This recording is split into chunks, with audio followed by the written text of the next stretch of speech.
सबसे बड़ा जो हमारा बीमार पड़ने का कारण है वो है वेजिटेरियन डाइट। ओके हमें तो स्ट्रिक्टली होना चाहिए नॉन वेजिटेरियन डाइट। इंडिया में मुझे काफ़ी सरप्राइज होता है 80% बच्चे दूध पीते हैं, जबकि उनके अंदर दूध के जो लैक्टोज शुगर है उसको डाइजेस्ट करने का जीन ही नहीं है, मतलब वो म्यूटेशन ही नहीं है।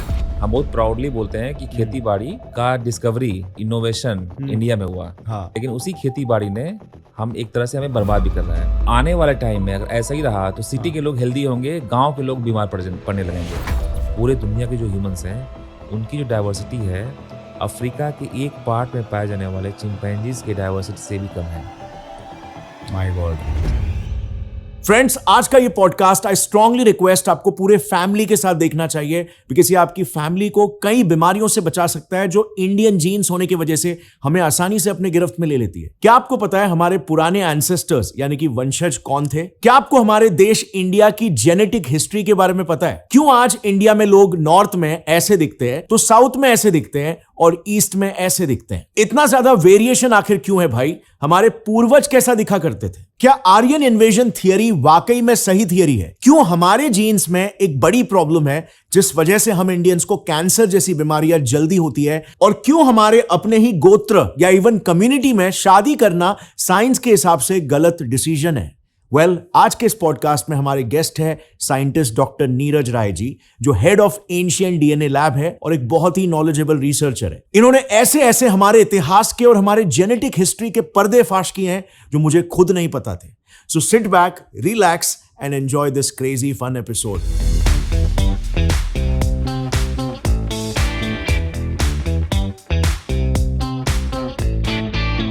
सो सर, 10+ years ऑफ एक्सपीरियंस आपको आर्कियोजेनेटिक्स में है, तो बहुत सारे खुफिया राज हमें जानने को मिलेंगे इंडियन हिस्ट्री के बारे में। हमारी लिनिएज क्या थी, हमारा पास्ट कैसा था, क्योंकि आपको पता है बहुत सारे कॉलोनियल पावर्स ने हमारे इतिहास को मिटाने की कोशिश की।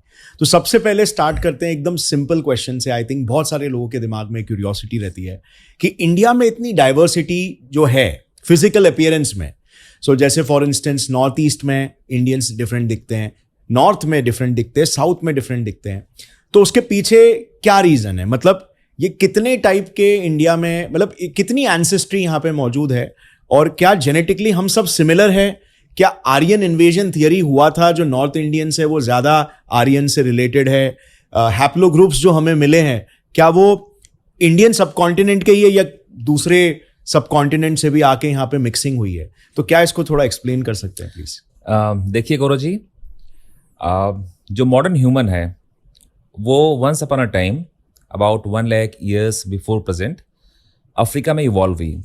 अगर आप 1 लाख साल पहले जाएंगे तो पूरे धरती पे जो ह्यूमन पॉपुलेशन थी सिर्फ अफ्रीका में थी। पूरा दुनिया खाली था होमोसैपियंस से। बट होमिनिड्स, हमारे भाई बहन, सिस्टर होमिनिड्स, जो होमोसैपियंस तो नहीं थे बट हमारे जैसे ही थे, कजिन्स, बाइपिडल थे, वो भी चलते थे, टूल्स यूज करते थे, स्टोन टूल्स, और कुछ तो ऐसे होमिनिड्स हैं जो हमसे एडवांस भी थे, निएंडरथल, डेनिसोन्स, होमो हैबिलिस, होमो इरेक्टस। तो वो पूरे के पूरे धरती पे उस समय थे, और जब मॉडर्न ह्यूमन इवॉल्व हुआ वो सिर्फ अफ्रीका में था। ठीक है, 1 लाख साल का जो टाइम होता है ना किसी भी स्पीसीज के लिए, हम भी एक स्पीसीज है, वो काफी कम टाइम होता है। आप जब देखेंगे जियोलॉजिकल टाइम स्केल, जो कि इवोल्यूशन जो हुआ है ऑर्गेनिज्म का 3.2 बिलियन ईयर्स बिफोर प्रेजेंट, तो उस टाइम जियोलॉजिकल टाइम स्केल में हमारा जो इवोल्यूशन का जो टाइम है वो बहुत ही छोटा है, बहुत ही नैरो है, ब्लिंक ऑफ एन आई जैसा। तो 1 लाख साल पहले हम सब के एंसेस्टर्स एक ही थे अफ्रीका में। ईस्टर्न अफ्रीका से मूवमेंट स्टार्ट हुआ, और जो शायद जो सबसे पहला वेव था माइग्रेशन का वो टुवर्ड्स था साउथ एशिया। ठीक है, तो 60,000 साल पहले जो है मॉडर्न ह्यूमन एशिया में, साउथ एशिया में आ चुका था। ठीक है, और उन्होंने जो है कोस्टल रूट लिया। ठीक है, उन्होंने जो है मेन लैंड पे ज़्यादा हमें एविडेंसेस नहीं मिलते हैं ना, कोस्टल रूट लिया। बट उसके पहले भी यहाँ पे थे होमिनिड्स थे, और वो वहाँ पे इंडिया में पूरे के पूरे सब कॉन्टिनेंट में फैले हुए थे। उनको बोलते हैं, जो बनाते थे टूल, उसको बोलते हैं आर्चुलियन टूल्स। ठीक है, स्टोन के टूल्स बनाते थे। अब 70,000 साल पहले या 60,000 साल पहले जब आए मॉडर्न ह्यूमन, तो उनका इनकाउंटर उनसे हुआ या नहीं हुआ वो हमें पता नहीं है।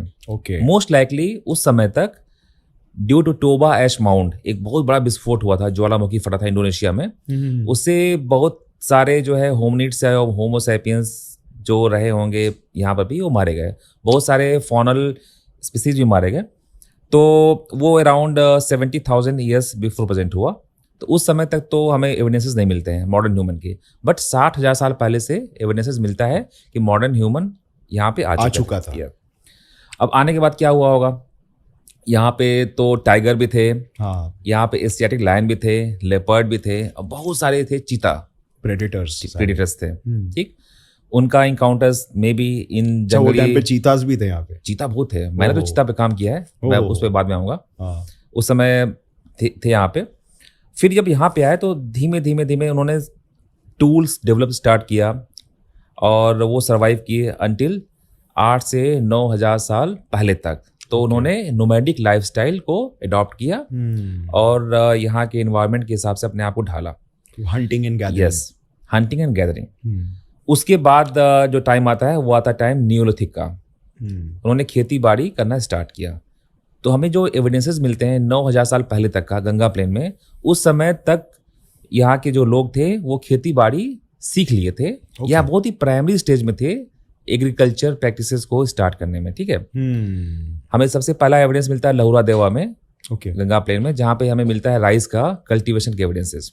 ठीक है, उस समय के बाद से हमारी पॉपुलेशन बहुत ही तेजी से बढ़ना स्टार्ट हो गई। इंडिया एक ऐसा देश है पूरी दुनिया में जहाँ पे one of the oldest agriculture के एविडेंस मिलते हैं। हम पाकिस्तान को भी इंक्लूड कर रहे हैं क्योंकि पाकिस्तान भी की एंसेस्ट्री भी हमारी एंसेस्ट्री है, कोई डिफरेंस नहीं है। ठीक है, अब उसके बाद क्या हुआ, नियोलिथिक रिवॉल्यूशन। जब खेती बाड़ी और जब पैस्टोरलिज्म स्टार्ट हो गया तो पॉपुलेशन में सडनली एक बहुत ज़्यादा एक्सप्लोजन आया और हमारी पॉपुलेशन बढ़नी स्टार्ट हो गई। तो जो गंगा प्लेन था एंड जो इंडस वैली था, यहाँ पे काफ़ी नदियाँ थीं। गंगा प्लेन में गंगा थी, यमुना थी। ठीक है, उसकी पॉपुलेशन बहुत ही रैपिडली इंक्रीज किया। 3,000 साल पहले तक आते आते हमारी पॉपुलेशन बहुत ही ज़्यादा हो चुकी थी। अगर हम देखें तो पूरे दुनिया में उतनी पॉपुलेशन 3,000 साल पहले भी कहीं पर नहीं थी।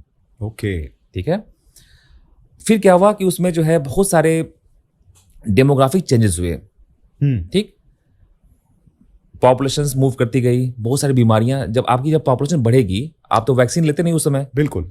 तो प्लेग एंड कॉलेरा 2 ऐसी बीमारियां थी जिसने बहुत सारे डेमोग्राफिक चेंज के लिए रिस्पॉन्सिबल माना जाता है। ओके, अगर किसी गांव में या किसी सेटलमेंट में कॉलेरा हुआ तो अप टू 70 to 80% वहां की पॉपुलेशन पूरा का पूरा वाइप आउट हो जाती थी, बिकॉज डेंसिटी बहुत ज्यादा। तो जो 20% बचे वो मूव किए दूसरे रीजन में। ओके, ठीक है, जब मूव करते हैं लोग, जहाँ पे जाते हैं वहाँ पे जो लोकल लोग होते हैं उनसे क्या करते हैं, एसिमुलेट होते हैं, उनके कल्चर को अडॉप्ट करते हैं, अपने कल्चर को वहाँ पे कुछ देते हैं।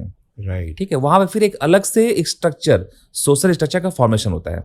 ओके, ठीक है, तो जो एंसेस्ट्री का जो फॉर्मेशन हुआ इंडिया में, डिफरेंट एंसेस्ट्री, उसका जो रूट है काफ़ी पुराना है। बहुत पहले से यहाँ पे बहुत सारे एंसेस्ट्रल ग्रुप्स बन चुके थे।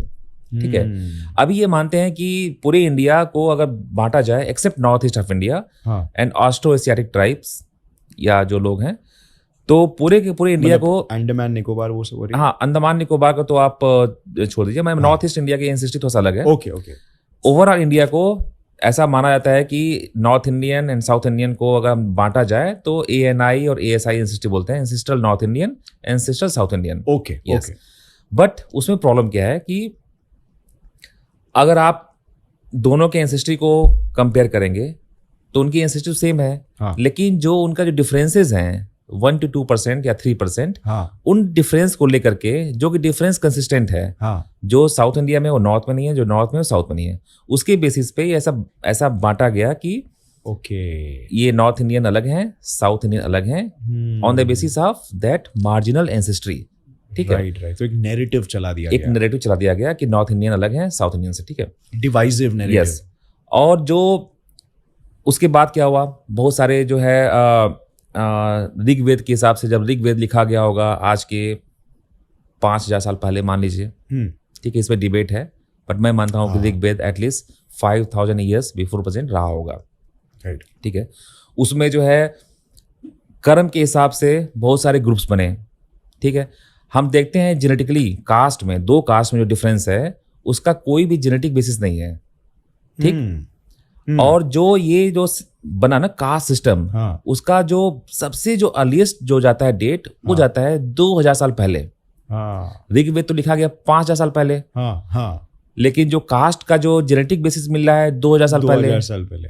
2000 साल पहले तो जो है सारे के सारे लोग एक ही थे। राइट। ठीक है, तो इसका मतलब कि जो कास्ट सिस्टम रहा होगा वो पूरा का पूरा अपने कर्म के हिसाब से या सोशल स्ट्रक्चर के हिसाब से सोशल स्ट्रक्चर उनका फाउंडेशन बना रहा होगा। राइट। फिर जो बाद में टाइम आते आते, जैसे आपने बोला कि अगर 10 ग्रुप है और एक ग्रुप में 100 लोग हैं, तो उस 100 में से जो है 2 लीडर बनेगा, या 5 बनेगा लीडर, या 10 बनेगा लीडर, बाकी क्या रहेंगे, उसके फॉलोअर्स रहेंगे ना।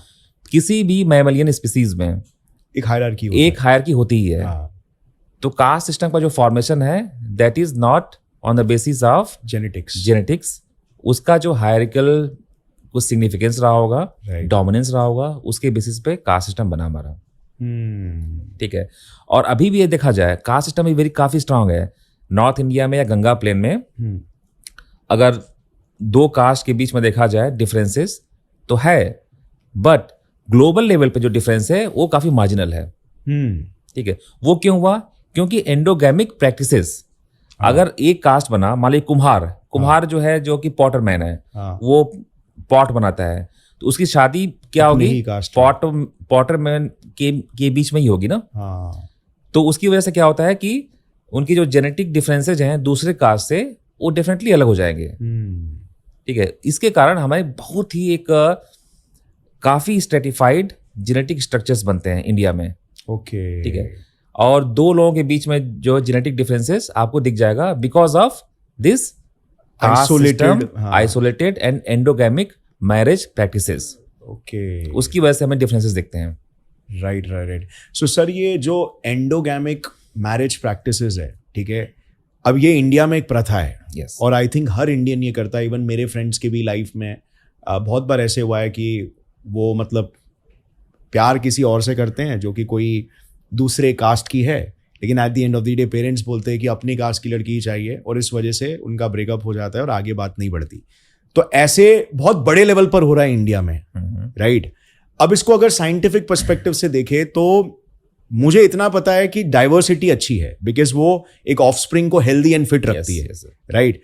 तो अभी ये जो ये प्रथा चलते आ रही है कास्ट सिस्टम की, इस पे आपको क्या लगता है कि साइंस का क्या कहना है कि क्या इससे जेनेटिक वल्नरेबिलिटीज क्रिएट हो सकती है? अगर एक ही कास्ट में, एक ही गोत्र में, अगर सिर्फ हम उसी गोत्र में ही मैरिजेस करवाते रहें तो कुछ जेनेटिक वल्नरेबिलिटीज हो सकती है, और over a period of time, let's say आज से 100-500 साल बाद, क्या वो पॉपुलेशन वीक हो जाएगी? यस, बिल्कुल होगा। मेरा मानना है कि आज के डेट में जो लोग शहर में रह रहे हैं, जैसे कि आप हैं मुंबई में, कुछ लोग रह रहे हैं बेंगलोर में, तो वहाँ पे तो इतना स्ट्रिक्टनेस नहीं है। वहाँ पे लोग इंटरकास्ट मैरिजेस कर रहे हैं, थोड़ा लिबरल है। तो आने वाले टाइम में अगर ऐसा ही रहा तो सिटी के लोग हेल्दी होंगे, गांव के लोग बीमार पड़ने लगेंगे। ओहो। क्योंकि गांव में अभी भी ऑर्थोडॉक्स नेचर के लोग हैं, जो कि मजबूर करते हैं लोगों को, अपने बच्चों को, कि आप जो है हमारे हिसाब से ही शादी करो, या अपने हिसाब से भी शादी करनी है तो अपने ही कास्ट में करो। ठीक है, देखिए हमारे ऋग्वेद में लिखा, ऋग्वेद के हिसाब से गोत्र बने। गोत्र ने बचाया हमें। ठीक है, गोत्र ने काफी हद तक बचाया। क्योंकि आप एक गोत्र में शादी नहीं कर सकते हैं। लेकिन जब हमारा पॉपुलेशन इतना ज्यादा हो गया है, तो गोत्र सिस्टम भी अब नहीं प्रोटेक्ट कर पाएगा। अगर पूरे इंडिया की आबादी 5 करोड़ होती तो गोत्र सिस्टम हमें हेल्प करता। ठीक है, लेकिन जब आपकी गंगा प्लेन की आबादी हो गई है 50 करोड़, राइट, तो उसमें गोत्र सिस्टम नहीं काम करेगा अभी। तो इसीलिए जो है, अगर आपने 2 गोत्र में भी शादियां की बट कास्ट एक है, तब भी जेनेटिक वल्नरेबिलिटी होगी ही। और मैं तो देखता हूँ हॉस्पिटल्स में ऐसी बीमारियां लेके जाते हैं लोग कि डॉक्टर्स उसको डायग्नोस नहीं कर पाते हैं। क्योंकि जो MBBS और MD में जो पढ़ाया जाता है, आप जो किताबें पढ़ते हैं, वो कौन लिखा होता है? उसका जो राइटर होता है वो होता है यूरोप का। वो डिजीज को बताएगा ना, कि जो कि यूरोप में होते हैं। राइट।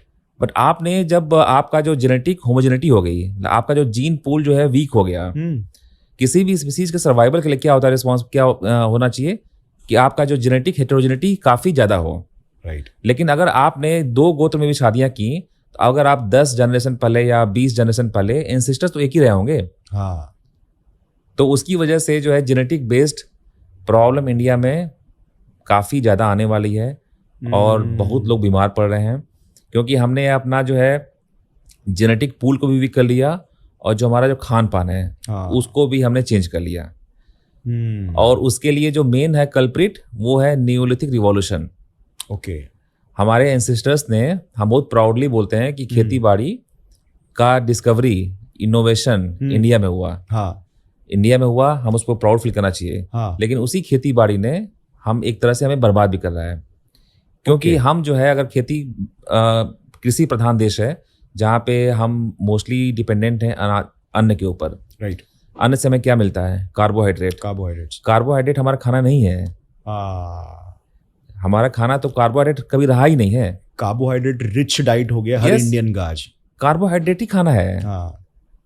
तो जब कार्बोहाइड्रेट आप खाओगे, आपका जो एंसेस्टर्स रहे हैं, जब during the course of evolution, जब होमिनिड्स ने 50 लाख सालों तक हमने सिर्फ जो है क्या खाया है, लीफ प्रोडक्ट्स खाए हैं, फ्रूट्स खाए हैं एंड क्या है, मीट खाए हैं।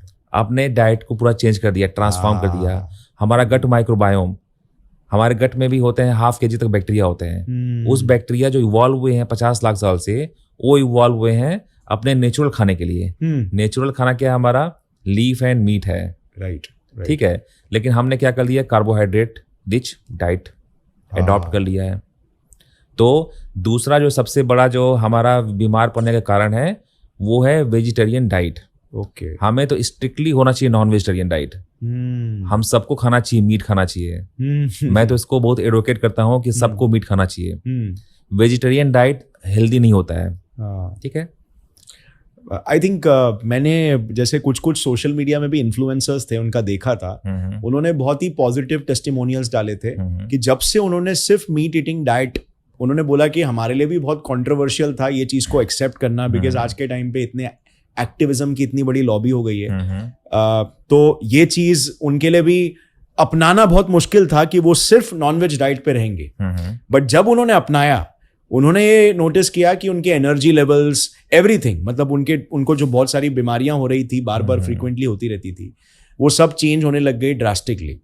बट देन ऐसे भी टेस्टिमोनियल्स होते हैं जिसमें लोग बोलते हैं कि हम वीगन बन गए, हमने बहुत एनर्जी फील कर लिया। So to each their own at the end of the day. But I think sir this makes sense from evolutionary perspective, because I think अगर हम होमो इरेक्टस से देखना स्टार्ट करेंगे तो होमो इरेक्टस के टाइम पे they used to live in like grasslands. तो वो टाइम पे बेसिकली उनका काम बस यही होता था कि वो मतलब किसी अपने हर्ड्स में वो एनिमल्स को चेस करते करते वो मार के थका के उसको मारे। सो वहाँ पे प्राइमरी सोर्स जो था उनका वो मीट था। और वहीं से हमारा ब्रेन भी इवॉल्व करने लगा। हमारे इंटेस्टाइन्स में भी बदलाव आए, ज़्यादा एनर्जी ब्रेन डेवलपमेंट के लिए दे पाए। सो प्रोटीन इनटेक बढ़ना हमारे ब्रेन डेवलपमेंट में बहुत बड़ा रोल प्ले किया। सो उस तरीके से सेंस बनाता है। सो सर अभी जैसे आज के तारीख में अगर किसी इंडियन कपल को बच्चा पैदा करना है, ठीक है, कोई भी कंसीव करने की सोच रहा है, तो अक्सर ये एक डर सब में होता है कि यार मेरा बच्चा हेल्दी हो, उसमें कोई जेनेटिक बीमारी ना हो, बिकॉज जेनेटिक बीमारी सबसे वर्स्ट बीमारियों में आती है। राइट। उसके बहुत मोस्ट ऑफ द टाइम उसके कुछ क्योर्स नहीं होते, आपको बस वैसे ही जीना है। डिफॉर्मिटीज, एबनॉर्मेलिटीज, ब्रेन इम्पेयरमेंट, ये सारी चीज़ें हो जाती है। तो एक इंडियन फैमिली क्या कर सकती है, एक कपल, इंडियन कपल जो बच्चा कंसीव करना चाह रहे हैं, वो क्या बेस्ट स्टेप्स ले सकते हैं ये मेक श्योर करने के लिए कि ऐसी कोई जेनेटिक बीमारी ना हो, कोई इम्यूनिटी रिलेटेड वल्नरेबिलिटी या डिजीज को लेके कोई वल्नरेबिलिटी बच्चे में पैदा ना हो, बच्चा एकदम फिट, फाइन एंड हेल्दी हो? उसके लिए क्या कर सकते हैं एक साइंटिस्ट के पर्सपेक्टिव से? देखिए, आज के डेट में क्या है कि ड्यू टू टेक्नोलॉजिकल एडवांसमेंट जो डीएनए सीक्वेंसिंग है वो काफ़ी सस्ता हो गया है। ठीक है। तो अगर कपल बहुत ज़्यादा अवेयर है, इसके बारे में सोच रहा है, तो उसको जो है जेनेटिक टेस्टिंग के लिए जाना चाहिए। ठीक है।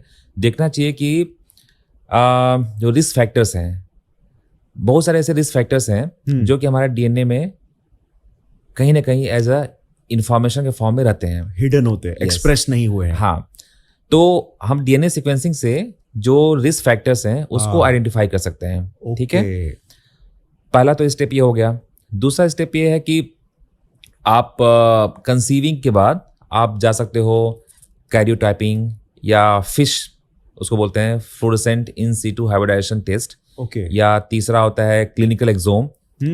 ठीक है, बच्चे का जो सेल्स होते हैं ना एमनियोटिक फ्लूइड्स में, उसको एक्सट्रैक्ट करके and then one can go for sequencing and उससे हम देख सकते हैं कि क्या क्या रिस्क फैक्टर्स हैं। ठीक है, तो ये सारी टेस्ट जो है इंडिया में अवेलेबल हैं और यूरोप में तो काफ़ी एडवांस स्टेज पे है। तो इसमें जो है अगर कोई कपल बहुत ही ज़्यादा सेंसिटिव है एंड अवेयर है तो इन सब टेस्ट के लिए जा सकता है। सबसे बड़ी प्रॉब्लम है कि इंटरनेट पे बहुत सारी इंफॉर्मेशन होती है, राइट, तो लोग काफ़ी कंफ्यूज हो जाते हैं। एग्जैक्टली कि कभी कभार कॉन्ट्रडिक्टरी, एग्जैक्टली, एक एक्सपर्ट ये बोल रहे हैं तो दूसरे एक्सपर्ट ये बोल रहे हैं। तो मैं तो ये एडवाइस दूंगा लोगों को कि आप अगर ऐसे लिटरेचर्स या ऐसे नॉलेज को आपको गेन करना है अवेयरनेस के लिए या इम्प्लीकेशंस के लिए, तो साइंटिफिक पेपर्स जो होते हैं उसको पढ़ना चाहिए रेदर देन कि जो विकीपीडिया होता है या जो ऐसे बहुत सारे ब्लॉग्स होते हैं, ब्लॉग्स नहीं पढ़ने चाहिए। साइंटिफिक पेपर्स पढ़िए, राइट, और रिव्यूज़ पढ़िए और उसके अकॉर्डिंग जाना चाहिए। बहुत सारे ऐसे जो है यूट्यूब वीडियोज़ होते हैं जो काफ़ी ऑथेंटिक होते हैं, राइट, तो ऐसे ऑथेंटिक वीडियोज़ को पहचानिए और सही इन्फॉर्मेशन लीजिए, राइट, क्योंकि आज के डेट में क्या है कि बहुत सारे गलत इन्फॉर्मेशन, गलत धारणा जो है इंटेंशनली अनइंटेंशनली जो है फैलाई जा रही है इंडिया में। तो इसमें अवेयर होने की बहुत ज़रूरत है। बट सर्टेनली ऐसे टेस्ट अवेलेबल हैं, इंडिया में है, बैंगलोर, हैदराबाद, दिल्ली, बहुत सारी जगहों पे है, तो one can go for this. Right, so DNA sequencing अगर पहले ही हो जाता है तो सारे रिस्क फैक्टर्स मैप आउट हो जाते हैं। यस, और वो पहले से prevention is better than cure. True. जैसे कि मैं देता हूँ आपको एग्जांपल, सडन कार्डियक अरेस्ट या कार्डियोमायोपैथी, सिर्फ इंडियन में एक ऐसा जो है डिलीशन है हमारे डीएनए में, जो इंडिया में ही काफी ज्यादा लोगों में पाई जाती है, अप टू 5 to 6% लोगों में। तो अगर मैं 100 लोगों का डीएनए टेस्ट करूं, तो उसमें से 5 या 6 लोग ऐसे होंगे जिनमें वो डिलीशन होगा। उस deletion 25 base pair deletion of a myosin binding protein, उस डिलीशन की वजह से उनका जो रिस्क फैक्टर है कार्डियोमायोपैथी के लिए वो 4 to 5% ज्यादा हो जाता है। ओके, ठीक, तो वो आप देख सकते हैं।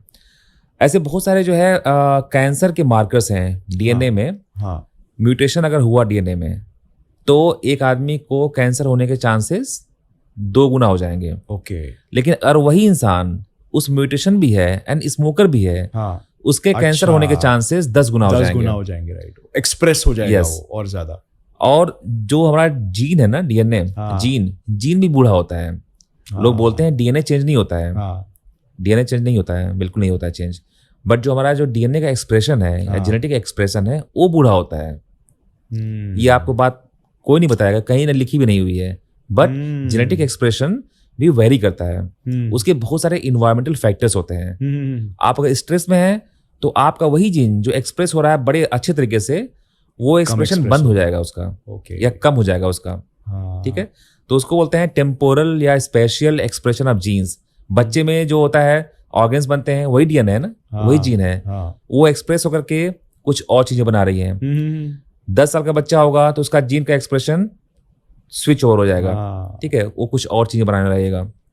ठीक है, वैसे ही हमारे पेट में माइक्रोबायोम है। अभी आज 15 तारीख को मेरा जो गट माइक्रोबायोम का प्रोफाइल होगा वो अलग होगा, अगले दिन अलग होगा। मैं मुंबई में हूँ तो मेरा माइक्रोबायोम अलग होगा, यहाँ का इन्वायरमेंट अलग है। मैं लखनऊ जाऊंगा, मेरा गट माइक्रोबायोम अलग हो जाएगा। हम स्ट्रेस में हैं तो हमारा गट माइक्रोबायोम में बैक्टीरिया बिल्कुल कम हो जाएगा।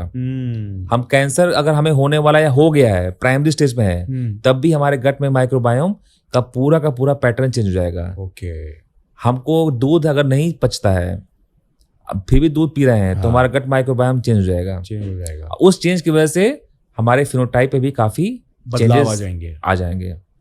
राइट। तो ये पूरा का पूरा बॉडी जो है का एक रूल है, एक सेट रूल है, उस सेट रूल से ही चलता है। और हर एक इंडिविजुअल का अपना बॉडी मैकेनिज्म अलग होता है। हर एक इंडिविजुअल के जो है जो डीएनए सीक्वेंसेस होते हैं वो भी कुछ हद तक अलग अलग होते हैं। तो एक बहुत ही कॉम्प्लिकेटेड इकोसिस्टम है जो Yes. अलग फैक्टर्स पर भी डिपेंडेंट है, यस राइट? और जेनेटिक एक्सप्रेशन उन फैक्टर्स से रिलेटेड है। यस हमारा जीन और हमारा जो जो जीन एक्सप्रेशन है ना, हाँ।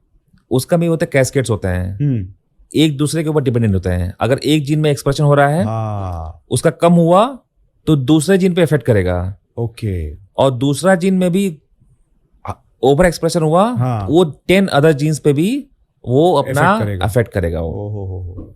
तो मतलब- इट्स इंटर रिलेटेड थिंग्स। जो डीएनए जो हमारा एक डीएनए का डोमिनो पार्ट इफेक्ट क्रिएट हो जाता है। यस जो डीएनए है या जो जीन है, हाँ। वो over the course of evolution वो वही काम कर रहा है। करोड़ों साल से वो जीन अपने आप को इवॉल्व किया है हाँ। कि हमें स्पेसिफिकली हमें ये काम करना है। उसमें अगर चेंज हुआ या म्यूटेशन हुआ या उसका एक्सप्रेशन पे चेंज हुआ, तो हमारे पूरे के पूरे जो हमारा मैकेनिज्म है, जो फिजियोलॉजी है, वो भी चेंज हो जाएगा। सो सर, लाइक आपके पास ऑब्वियसली जेनेटिक स्टडीज में अच्छी एक्सपर्टीज है, तो ऑडियंस के लिए क्या एक बेसिक लेवल पे समझा सकते हैं कि ये डीएनए और ये जीन होता ही क्या है? ये शुरुआती इसकी कहाँ से हुई थी? ये मॉलिक्यूल बाकी सारे मॉलिक्यूल से एकदम अलग है, राइट? क्योंकि डीएनए की जो प्रॉपर्टीज है, सेल्फ रेप्लिकेशन, ये रेप्लिकेट करता है, अपने जैसे कॉपीज बनाता है, कार्बन कॉपीज। तो ओवरऑल लाइफ की शुरुआत ही कहाँ से हुई थी? लाइफ की हिस्ट्री क्या है? हमने इंसानों की हिस्ट्री समझ ली, हमने इंडिया की हिस्ट्री समझ ली, ठीक है। अब लाइफ की हिस्ट्री के बारे में थोड़ा सा बात कर लेते हैं कि पहला लाइफ कहाँ कैसे शुरुआत हुआ था, पहला सेल ही कैसे बना था, और डीएनए का क्या रोल रहा था वहां से आज तक हमें लाने में। देखिए, जैसा कि हमें सबको पता है कि अर्थ पे लाइफ का जो पहला फॉर्मेशन था अबाउट 3.2 बिलियन ईयर्स पहले हम स्टार्ट हो गया था। 1.6 बिलियन ईयर्स पहले सबसे पहला जो ऑर्गेनिज्म बने, ऑर्गेनेल्स बने, उसको बोलते हैं प्रोकैरियोट्स। उसके Right. मिलते हैं एविडेंसेस 3.2 एंड 1.6 में मिलता है हमें यूकैरियोट्स मिलने शुरू होते हैं एकदम पूरे जियोथर्मल वेंट्स के उधर। यस। तो उसके बाद जो है लाइफ डिफरेंट डायरेक्शंस में इवॉल्व होनी शुरू हो गई। तो जो बैक्टीरिया में कुछ म्यूटेशन हुए, चेंज हुए, वो बैक्टीरिया हायर फॉर्म में गया, ठीक है। एक हायर फॉर्म में गया, यूकैरियोट्स बना, बट वो बैक्टीरिया उसी फॉर्म में भी रहा। हाँ, राइट। उसका एक वेरिएंट उसी फॉर्म में रहा। हाँ। फिर डिफरेंट डायरेक्शंस में भी वो उसका इवोल्यूशन हुआ। मे बी उसमें से कुछ जो ब्रांचेस एक्सटिंक्ट हो गई हों, बट कुछ उसमें बची रही। राइट। तो ऐसे कॉम्प्लेक्स फॉर्मेशन बनना स्टार्ट हो गया। ओके। और इस धरती पे जितने भी ऑर्गेनिज्म हैं, उनका एक ही होता है मकसद, रिप्लिकेशन। ठीक। डाइवर्सिफिकेशन होता गया बिकॉज ऑफ म्यूटेशंस। डीएनए में हमारा चेंज हुआ। बिकॉज चेंज क्यों हुआ? क्योंकि डीएनए हमारा रिप्लिकेट हो रहा है, डिवाइड हो रहा है। उस डिवीजन में नेचर का जो रूल है या जो उसके तरीके हैं कि उसमें चेंज नहीं होना चाहिए, बट एरर हो जाती है। 100% एक्यूरेसी नहीं होता। तो वो सबसे बड़ा जो ड्राइविंग फोर्स है वो है इनएक्यूरेसी, एरर। यस। उस एरर की वजह से ही ये पूरा कॉम्प्लेक्स जो लिविंग ऑर्गेनिज्म का जो आज के डेट में जितने सारे स्पीसीज हैं, उसी एरर की वजह से ही बने। ठीक। उसमें है कि हम सब एक गलती है। Yes, error and then adaptation. एक म्यूटेशन हुआ, most of the mutations nature में फिट नहीं बैठते हैं, ठीक है। हमारे डीएनए में एक चेंज हुआ, हमने उस इन्वायरमेंट के हिसाब से वो हम सर्वाइव नहीं कर पाए, ठीक। वो ब्रांच खत्म, एक्सटिंक्ट। तो 99.99% जो होते हैं स्पीसीज ऐसे या म्यूटेशन की वजह से खत्म हो जाते हैं। बट कुछ ऐसे म्यूटेशन होते हैं जो कि काफी जो होता है उनसे उसको हेल्प मिल जाती है, एडवांटेजियस हो जाता है। जैसे कि जब ह्यूमन का एक ब्रांच गया तिब्बत में, तिब्बत 5000 मीटर से ऊंचा, जहां ऑक्सीजन जो है 50% है सी लेवल के कंपेयर में, वहां पे ह्यूमन सर्वाइव करना एक तरह से इम्पॉसिबल था। राइट। बट जो लोग वहां पे गए वो एक म्यूटेशन लेके गए, ठीक है। उनके अंदर एक जीन होती है, एपास बोलते हैं, EPS जीन। okay. उसके अंदर एक म्यूटेशन होता है। उस म्यूटेशन की वजह से क्या होता है कि जो हमारा हीमोग्लोबिन होता है, उसकी जो ऑक्सीजन कैरिंग कैपेसिटी डबल हो जाती है, बढ़ जाती है। राइट। वो लोग गए वहां पर सर्वाइव कर गए, बट उसके पहले जो भी लोग रहे होंगे वो सर्वाइव नहीं किए होंगे। राइट। ठीक है। तो उनका नेचुरल सिलेक्शन हो गया। Natural selection, yes. ये पूरा का पूरा धरती कि जितने भी ऑर्गेनिज्म है वो नेचुरल सिलेक्शन की वजह से ही वो आगे बढ़ते गए। अब सोचिए जो बैक्टीरिया है, बहुत सारे ऐसे बैक्टीरिया होते हैं जो एंटीबायोटिक के खिलाफ क्या होते हैं, रेजिस्टेंट हो जाते हैं, इम्यून। ठीक है, तो वो तो बेकार बैक्टीरिया हुए ना, हमारे लिए बेकार हुए, पर अपने लिए तो अच्छे हुए ना, राइट। तो उनको वो सबसे बेस्ट एग्जाम्पल है नेचुरल सिलेक्शन का, कि हमने जो है कॉन्टिन्यूअस दिया ट्रीटमेंट एंटीबायोटिक का, उसमें से 99.99% बैक्टीरिया खत्म हो गए, बट 1% जो 0.001% बैक्टीरिया के अंदर डीएनए चेंज हुआ, और डीएनए चेंज उसके लिए फायदेमंद रहा कि उस एंटीबायोटिक का जो मैकेनिज्म है उसको जो है खत्म करने का, वो मैकेनिज्म काम नहीं कर रहा अब। तो सिर्फ क्लासिकल एग्जांपल है नेचुरल सिलेक्शन का, बैक्टीरिया में एंटीबायोटिक रेजिस्टेंट बैक्टीरिया बनना।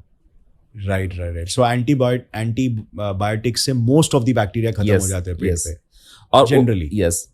अब क्या होता है, बैक्टीरिया के पास एक और खास बात होती है, हमारे पास नहीं है वो, कि बैक्टीरिया जो है बहुत ही तेजी से डिवाइड होता है। तो उसके लिए नहीं फर्क पड़ता है कि 80% उसका जो लाइन है खत्म हो गया, मतलब क्योंकि वो तो डिवाइड रहा है ना, हर उसमें मैकेनिज्म नहीं होता वो चेक करने का। एग्जैक्टली, वो डिवाइड कर रहा है, राइट। तो वो अपने आप को बचा ही लेगा।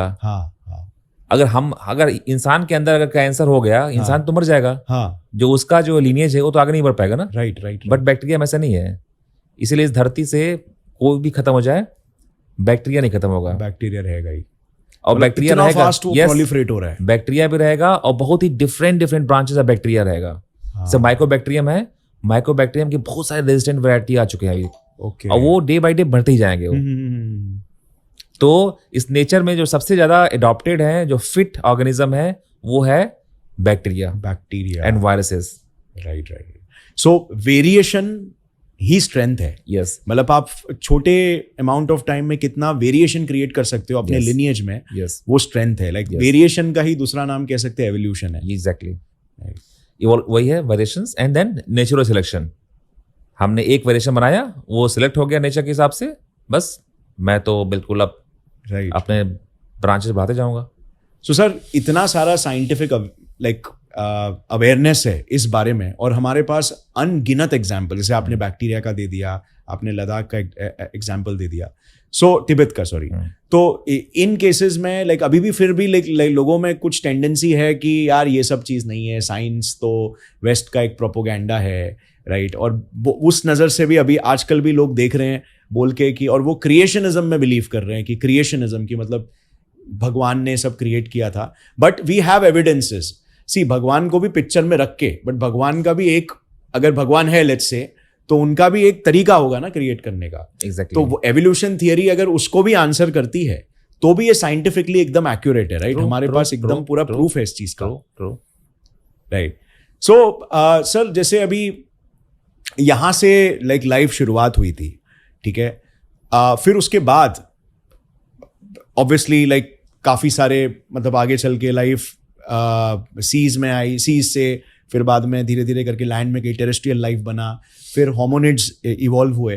फिर हमारे पास रिकॉर्ड ये है कि मतलब हमारे पास आई थिंक रिकॉर्ड चालू हो जाता है आई थिंक आर्डिपिथेकस, रैमिडस, उसके बाद से हमारे पास थोड़े ज़्यादा आ जाते हैं, ऑस्ट्रेलोपिथेकस, एफरेंसिस, लूसी हो गया, और आगे चल के फिर निएंडरथाल मैन और इनके बीच में कॉम्पिटिशन चल रहा था, होमो सेपियंस के बीच में।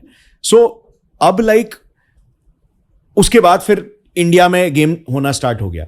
तो अब इंडिया में जो सबसे ओल्ड एंसेस्ट्री है लाइक तो वो एंसेस्ट्री में इनका क्या प्रपोर्शंस होगा, मतलब ये सारे जो जितने भी लाइक इंडियन सब कॉन्टिनेंट के हिसाब से, तो होमो सेपियंस हो गए और ये सारे, तो इनका प्रपोर्शंस लाइक आपके रिसर्च में आपको क्या लगता है कितना होगा, और क्या ये प्रपोर्शंस बेसिकली डाइवर्स है दूसरे कॉन्टिनेंट्स में? यस, देखिए यूरोप में निएंडरथल थे 40 से 50,000 साल पहले। हाँ, जब वहाँ होमो सैपियंस आए, उनके बीच में कॉन्फ्लिक्ट हुआ, हाँ, एंड मेटिंग भी हुई, राइट, ठीक है। तो निएंडरथल की जो एंसेस्ट्री है वो पास ऑन हुई होमो सैपियंस में। तो आज के डेट में जितने यूरोपियंस हैं, हाँ, उनके अंदर निएंडरथल की एंसेस्ट्री मिलती है, ठीक। हम्म, बट ऐसा माना जाता था कि इंडिया में वो एंसेस्ट्री नहीं है। बट अभी रिसेंटली जो रिसर्च हुए हैं, पूरे के पूरे होल जीनोम एनालिसिस जो इंडियंस का किया गया, उसमें देखा गया कि यूरोप से कई गुना हाँ, डाइवर्स ब्रांच हाँ, निएंडरथल की हाँ, वो इंडियंस में है।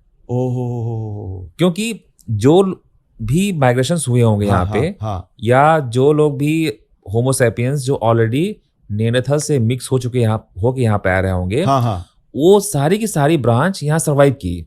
ओके, अच्छा, वहां पे बहुत सारे लोग मर गए, तो Exactly. जीन भी मर गया। हाँ, तो उनमें हुआ लिमिटेड ब्रांच ऑफ नेanderthal एंसेस्ट्री वाले ह्यूमंस हाँ, सर्वाइव किए, हाँ, तो हमें लिमिटेड ब्रांच ही मिलते हैं, बट हाँ, यहाँ पे हाईली डाइवर्सिफाइड ब्रांच मिलता है। ओके, इट मीन्स कि अगर हम वो एंसेस्ट्री लेके यहाँ पे 40,000 साल पहले भी कोई आया होगा, हाँ, तो सारे के सारे लिनिएज 35,000 साल जो पहले आया होगा, हाँ, वो वाला ब्रांच भी, 30,000 साल पहले जो आया होगा वो वाला ब्रांच भी, हाँ, सारे ब्रांच यहाँ पे सर्वाइव किए। ओके, तो सारे के सारे मॉडर्न ह्यूमंस में कहीं ना कहीं नेanderthal की एंसेस्ट्री है। आपके अंदर भी होगा 2%, मे बी 1%, मेरे अंदर भी होगा 0.5 to 1%, और डेनिसोवन की एंसेस्ट्री भी यहाँ पे है। ठीक है, तो और हमें पता नहीं है, क्योंकि हमें जो जेनेटिक इंफॉर्मेशन है सिर्फ 2 ही होमिनिड्स की है, डेनिसोवंस की है, नेanderthal की है। इंडिया में होमो इरेक्टस रहे होंगे, ठीक, वंस अपॉन टाइम पूरे के पूरे ऑल ओवर इंडिया में रहे होंगे, क्योंकि जो उनके बनाए हुए टूल्स हैं वो हमें हर जगह मिलते हैं। साउथ इंडिया, तमिलनाडु से लेकर के यूपी तक मिलते हैं, आर्चुलियन टूल्स मिलते हैं हमें। उनके बनाए हुए जो होते हैं ना फ्लेक्स एंड टूल्स स्टोन के, उनकी हो सकता है कि उनकी भी एंसेस्ट्री हमारे अंदर हो, बट उनका हमारे पास जेनेटिक डेटा है नहीं, तो हम बता नहीं सकते हैं कि उनकी एंसेस्ट्री कितने प्रोपोर्शन में हमारे अंदर है। हमारा डीएनए काफी बड़ा होता है, 98% हमारा डीएनए तो कुछ काम का ही नहीं होता है, उसको बोलते हैं जंक डीएनए बोलते हैं, राइट। सिर्फ 2% डीएनए ही काम करता है। उसको भी साइंटिस्ट डिस्कवर करने की कोशिश कर रहे हैं, पीछे क्या हो सकता है। एग्जैक्टली, क्योंकि नेचर में कुछ भी ऐसे नहीं बनता है, कुछ भी ऐसे नहीं बनता, कुछ तो उसका यूटिलिटी रहा होगा, कुछ तो रहा होगा, बट बहुत सारे रिसर्च हो चुके हैं इस पे, क्या उनका पर्पस होगा, बट उनका कोई रोल नहीं है अभी, कोई रोल मिला नहीं अब तक। ठीक है, मे बी इन फ्यूचर कुछ हमें रोल मिले, बट हमारा जो लाइफ साइंस है काफी एडवांस स्टेज पे है। अभी तक ये है कि 98% जो जंक डीएनए वो अभी उनका कोई मेजर रोल नहीं है। यस, तो हमारे जितने भी इंडियंस हैं उनमें हाईली डाइवर्सिफाइड नेanderthal एंसेस्ट्री है। आप इंडिया में देखेंगे नॉर्थ से लेकर साउथ में इतनी डाइवर्सिटी है। आप सोचिए लैंग्वेज चेंज हो जाता है, अगर आप 10 किलोमीटर के डिफरेंस जाएंगे तो आपके लैंग्वेज चेंज हो जाएंगे। तो सोचिए कितना यहाँ पे जो है इतनी डाइवर्सिटी कैसे प्रोड्यूस हुई होगी। उसका भी तो एक कुछ ना कुछ एक रीजन रहा होगा। हमें जेनेटिक रीजन तो नहीं मिलते हैं, बट उसके और भी कुछ रीजन्स रहे होंगे, इसकी वजह से इतनी डाइवर्सिटी, लिंग्विस्टिक डाइवर्सिटी इतनी जो हमारा यहाँ पे स्टेब्लिश हुआ। अब से नॉर्थ ईस्ट ऑफ इंडिया, वहाँ का पूरा लैंग्वेज ही अलग है, और लैंग्वेज में इतनी डाइवर्सिटी है नागालैंड में और मिजोरम में, वहाँ नॉर्थ ईस्ट ऑफ इंडिया में एंड सिक्किम में हाईली डाइवर्स लैंग्वेज वहाँ पे इवॉल्व हुआ। ऑस्ट्रो एसिटिक लैंग्वेजेस जो उड़ीसा, छत्तीसगढ़ में, झारखंड में है, उनकी लैंग्वेज बिल्कुल ही अलग है। द्रविडियन लैंग्वेज बिल्कुल ही अलग इंडो यूरोपियन लैंग्वेज से। With in Indo European languages कितनी सारी लैंग्वेजेस हमारे पास हैं। तो डाइवर्सिटी, जेनेटिक डाइवर्सिटी से लेकर के लिंग्विस्टिक डाइवर्सिटी, हमारा जो है कल्चरल डाइवर्सिटी, हमारा जो है लिविंग स्टाइल की डाइवर्सिटी है, तो डाइवर्सिटी में तो इंडिया नंबर 1 पे है पूरे वर्ल्ड में। राइट। सो सर, जैसे अभी नॉर्थ इंडिया, साउथ इंडिया और नॉर्थ ईस्ट इंडिया, इसमें स्किन कलर्स को भी लेकर डिफरेंसेस आ जाते हैं। तो dark skin colour, fair skin colour, और नॉर्थ ईस्ट में कहते हैं कि थोड़ा सा येलो टोन आ जाता है, बिकॉज ईस्ट एशियंस को कहते हैं कि एक येलो टोन उनमें होता है। तो इसके पीछे क्या रीजन है, कि क्या मतलब ये जो मेलानिन पिगमेंटेशन है, क्या ये जेनेटिकली रिलेटेड है या ये सिर्फ एनवायरमेंटल फैक्टर्स पे ही डिपेंड करता है? तो फॉर इंस्टेंस अगर एक इंडियन है और लेट्स से कि अगर वो 10 जनरेशन सिर्फ इंडियन से ही वो मैरी करता है, और 10 जनरेशन्स उसके यूके में रहते हैं और इंडियंस ही इंटरमिंगल कर रहे हैं, तो क्या वो जो बच्चा निकलेगा तो क्या वो एकदम वाइट जैसा होगा, या उसका स्किन कलर एटलीस्ट मतलब लाइक 5-6 शेड फेयर हो गया होगा? सो इसके पीछे क्या साइंस है? देखिए, स्किन पिगमेंटेशन एक कॉम्प्लेक्स ट्रेट है, इसमें बहुत सारे जीन्स इन्वॉल्व हैं। हम लोगों ने एक जीन पे काम किया, इसका नाम है SLC45A2 जीन। उसमें हमने देखा कि कुछ म्यूटेशंस ऐसे हैं जो कि साउथ एशियन स्पेसिफिक हैं, उसकी वजह से हमारा जो स्किन पिगमेंटेशन थोड़ा सा ज़्यादा हो जाता है। ठीक है, तो जल्दी टैन होते हैं, कह सकते हैं। हाँ, वो जल्दी टैन हो जाते हैं। तो इन्वायरमेंटल जो फैक्टर्स है वो up to 30 to 40% ही है। Okay. अगर आप जैसे बोले कि कोई अगर इंग्लैंड में रह रहा है जहाँ पे सनलाइट कम है, अगर सनलाइट कम है तो हमारा जो स्किन होगा उसको ज्यादा लाइट चाहिए ना, यूवी लाइट चाहिए। राइट। तो वो कैसे लेगा? तो उसमें वही लोग सर्वाइव करेंगे जिसके अंदर लाइट पिगमेंटेशन का एलील है या जो जीन है, फियोमेलिनिन के। एग्जैक्टली। तो यूवी लाइट को मैक्सिमम एब्जॉर्ब करने के लिए हमारे स्किन का जो कलर होना चाहिए वो क्या होना चाहिए? लाइट होना चाहिए। अगर आप जो है इंडिया में या अफ्रीका में है, आपका 12 से 15 घंटे सनलाइट आ रही है, तो उसमें अगर यूवी लाइट ज्यादा आएगी तो आपको स्किन कैंसर होने के चांसेस हैं। तो उसमें वो लोग सर्वाइव किए जिनका की पिगमेंटेशन जो है का जो जीन है या डीएनए है वो डार्क के लिए रिस्पॉन्सिबल है। ठीक है, डार्क का मतलब होता है कि मेलानिन का जो है कंसंट्रेशन ज्यादा है। ठीक है, अगर वहां पे अगर यूरोपियंस अफ्रीका में रहने लगे तो उनको बहुत सारी बीमारियां हो जाएंगी स्किन की। राइट। क्योंकि वो तो जो भी यूवी लाइट आ रही है ना तो फिल्ट्रेट नहीं हो रही है, वो तो पूरी की पूरी चली जा रही है। सीधा DNA damage, skin Burns, cancer. तो विटामिन जो D3 की सिंथेसिस होती है वो यूवी लाइट उसका होता है, प्रिकर्सर होता है। राइट। तो यूरोपियंस में लाइट नहीं मिलती है, इसलिए जो है लाइट कलर वाले जो है जो जीन है वो वहां पे ज्यादा अडॉप्ट हुआ, नेचुरल सिलेक्शन। राइट। लेकिन अगर ब्रिटेन में आप जाएंगे आज के 10,000 ईयर्स पहले जाएंगे तो वहां के लोग काले होते थे, ब्लैक विद ब्लू आइज। मतलब होमोसेपियंस ही वहां पे सेटल हुए थे। Early Homo sapiens. एग्जैक्टली। तो वो ब्लैक थे वो तो, बट ओवर द टाइम जिसके अंदर वो म्यूटेशंस थे जो कि लाइट पिगमेंटेशन के लिए रिस्पॉन्सिबल था, वो लोग वहां ज्यादा सर्वाइव किए। ओके। और ओवर द पीरियड म्यूटेशन का ही काम था। यस, म्यूटेशन का काम है। Right. Rather than generations. Yes, light skin होते गए। बट जैसे मान लीजिए कि कुछ लोगों का में म्यूटेशन है जिसकी वजह से उनका स्किन पिगमेंटेशन डार्क है, बट वो बिल्कुल ही एसी में बैठे हुए हैं, बाहर नहीं निकल रहे हैं। तो इन्वायरमेंटल फैक्टर भी होता है जो कि अप टू 20-30%। यस, आपका जो है स्किन कलर थोड़ा सा लाइटर हो जाएगा। राइट। मतलब कुल मिला के 10 जनरेशन में कह सकते हैं 2-3 शेड ऊपर नीचे हो जाएंगे। थोड़ा सा होगा, ज्यादा नहीं होगा। राइट। जैसे आप अफ्रीकन जैसे अमेरिका में हैं, तो वो तो ऑलरेडी 10 जनरेशन से हैं वहां पे। राइट। 18th सेंचुरी से। तो वो तो वैसे ही है। तो जो मेजर फैक्टर है वो है genetics major factor. Right. So sir, Aryan invasion को लेकर बहुत सारी कंट्रोवर्सीज हुई है हिस्टोरिकली, राइट। अभी भी काफ़ी सारे लोग मानते हैं कि आर्यन इन्वेजन हुआ नहीं हुआ। कुछ लोग बोलते हैं कि कॉलोनाइजर्स का नैरेटिव था ये हमें डिवाइड करने के लिए।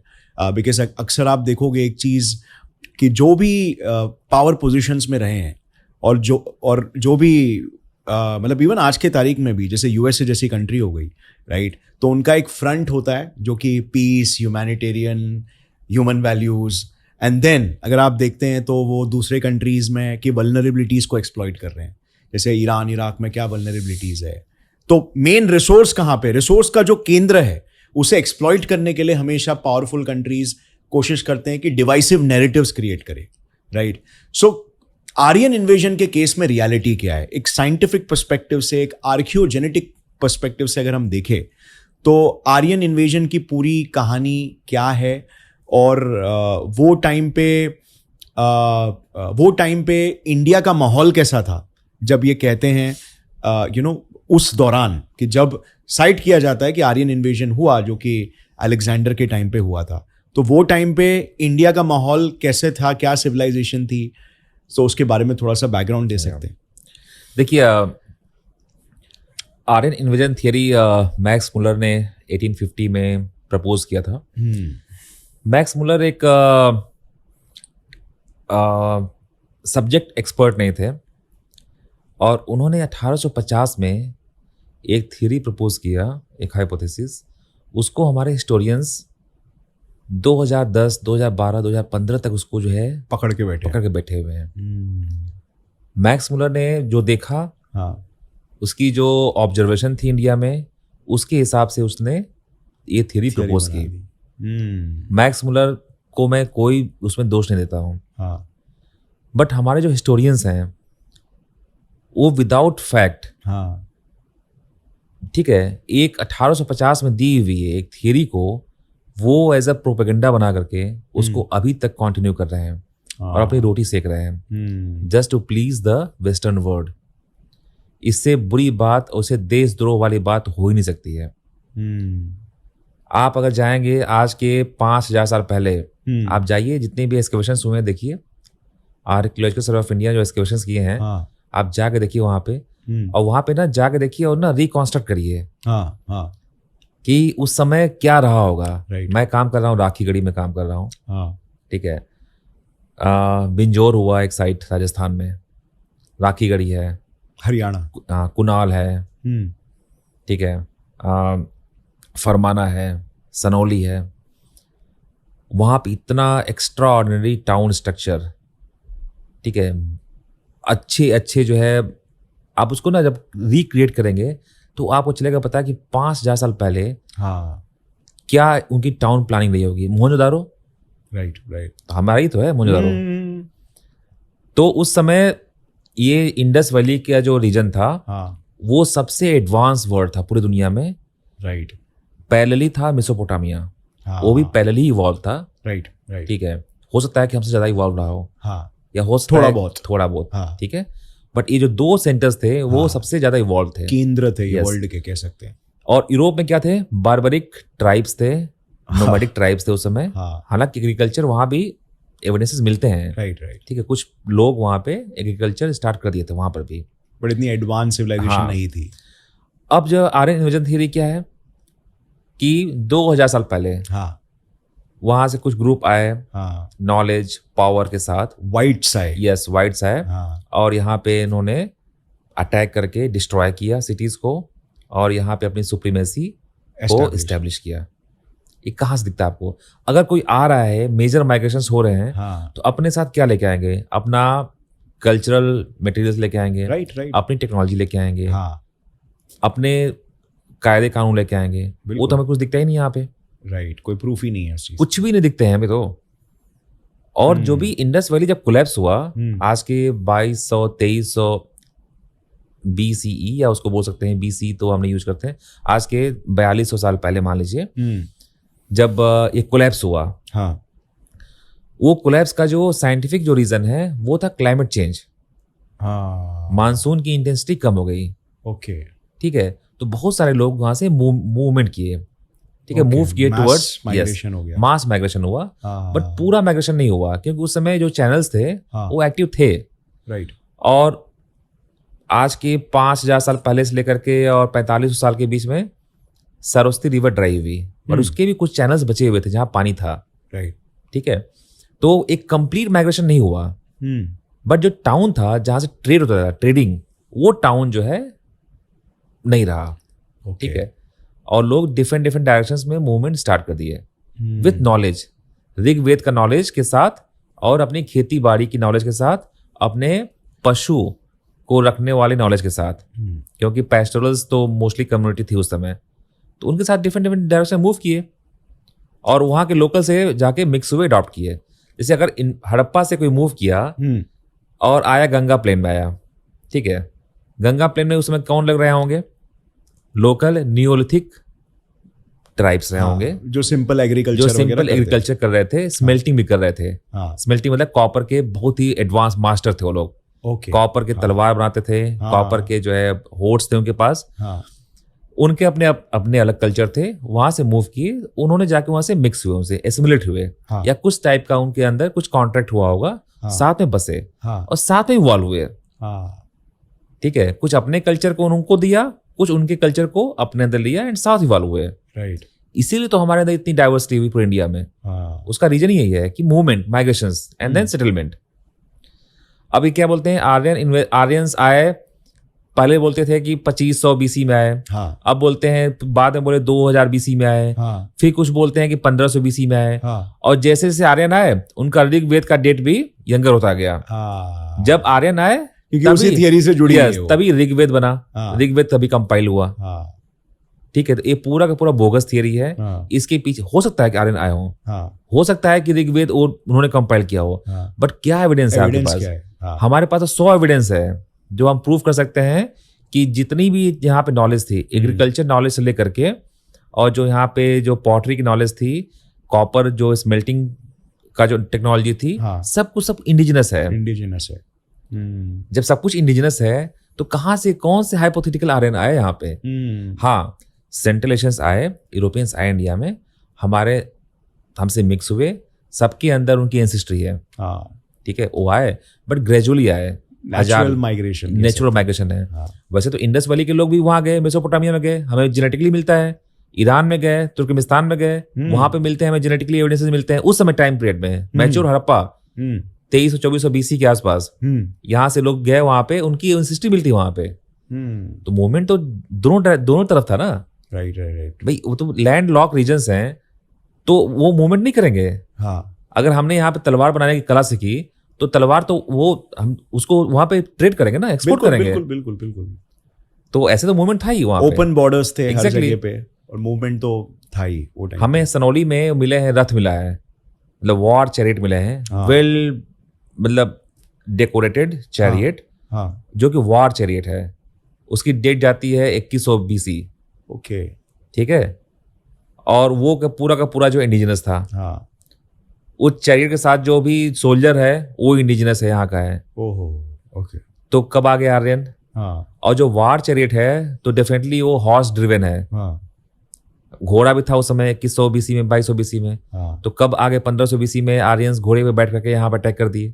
तो पूरा का पूरा bogus I think theory. Logic यहीं पे फेल हो जाता है कि सबसे पहले एडवांसमेंट वाइज देखा जाए Yes, तो हाँ। ये बहुत ही ज्यादा एडवांस्ड केंद्र True. था, और वहां पे अभी भी लाइक वो बहुत ही एडवांसमेंट की राह में बहुत पीछे था। बिल्कुल तो एक लेस एडवांस सिविलाइजेशन एक एडवांस सिविलाइजेशन को कैसे कॉन्कर कर इम्पॉसिबल सकता था। 2700 BC में, 2600 BC में हाँ। हमारे पास इतने बढ़िया बढ़िया तरह के वेपन हैं, हाँ। हार्पून्स हैं, हाँ। एंटीना सोर्ड है, कौन अटैक करेगा? वही तो ऐसी बात हो गई कि जैसे फॉर एग्जांपल लेट्स से आज के टाइम पे कोई भी एक कमजोर कंट्री ने समझ लो हाँ। यूएसए को कॉलोनाइज कर लिया, ऐसा हो ही नहीं सकता। मैं कोई भी कंट्री का नाम नहीं लूंगा, इम्पॉसिबल है। But that's not possible, right?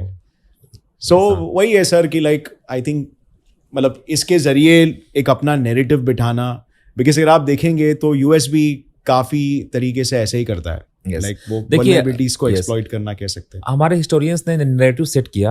हाँ। सबसे दुर्भाग्य की बात है कि 50 सालों में ये नैरेटिव चेंज नहीं हो पाया।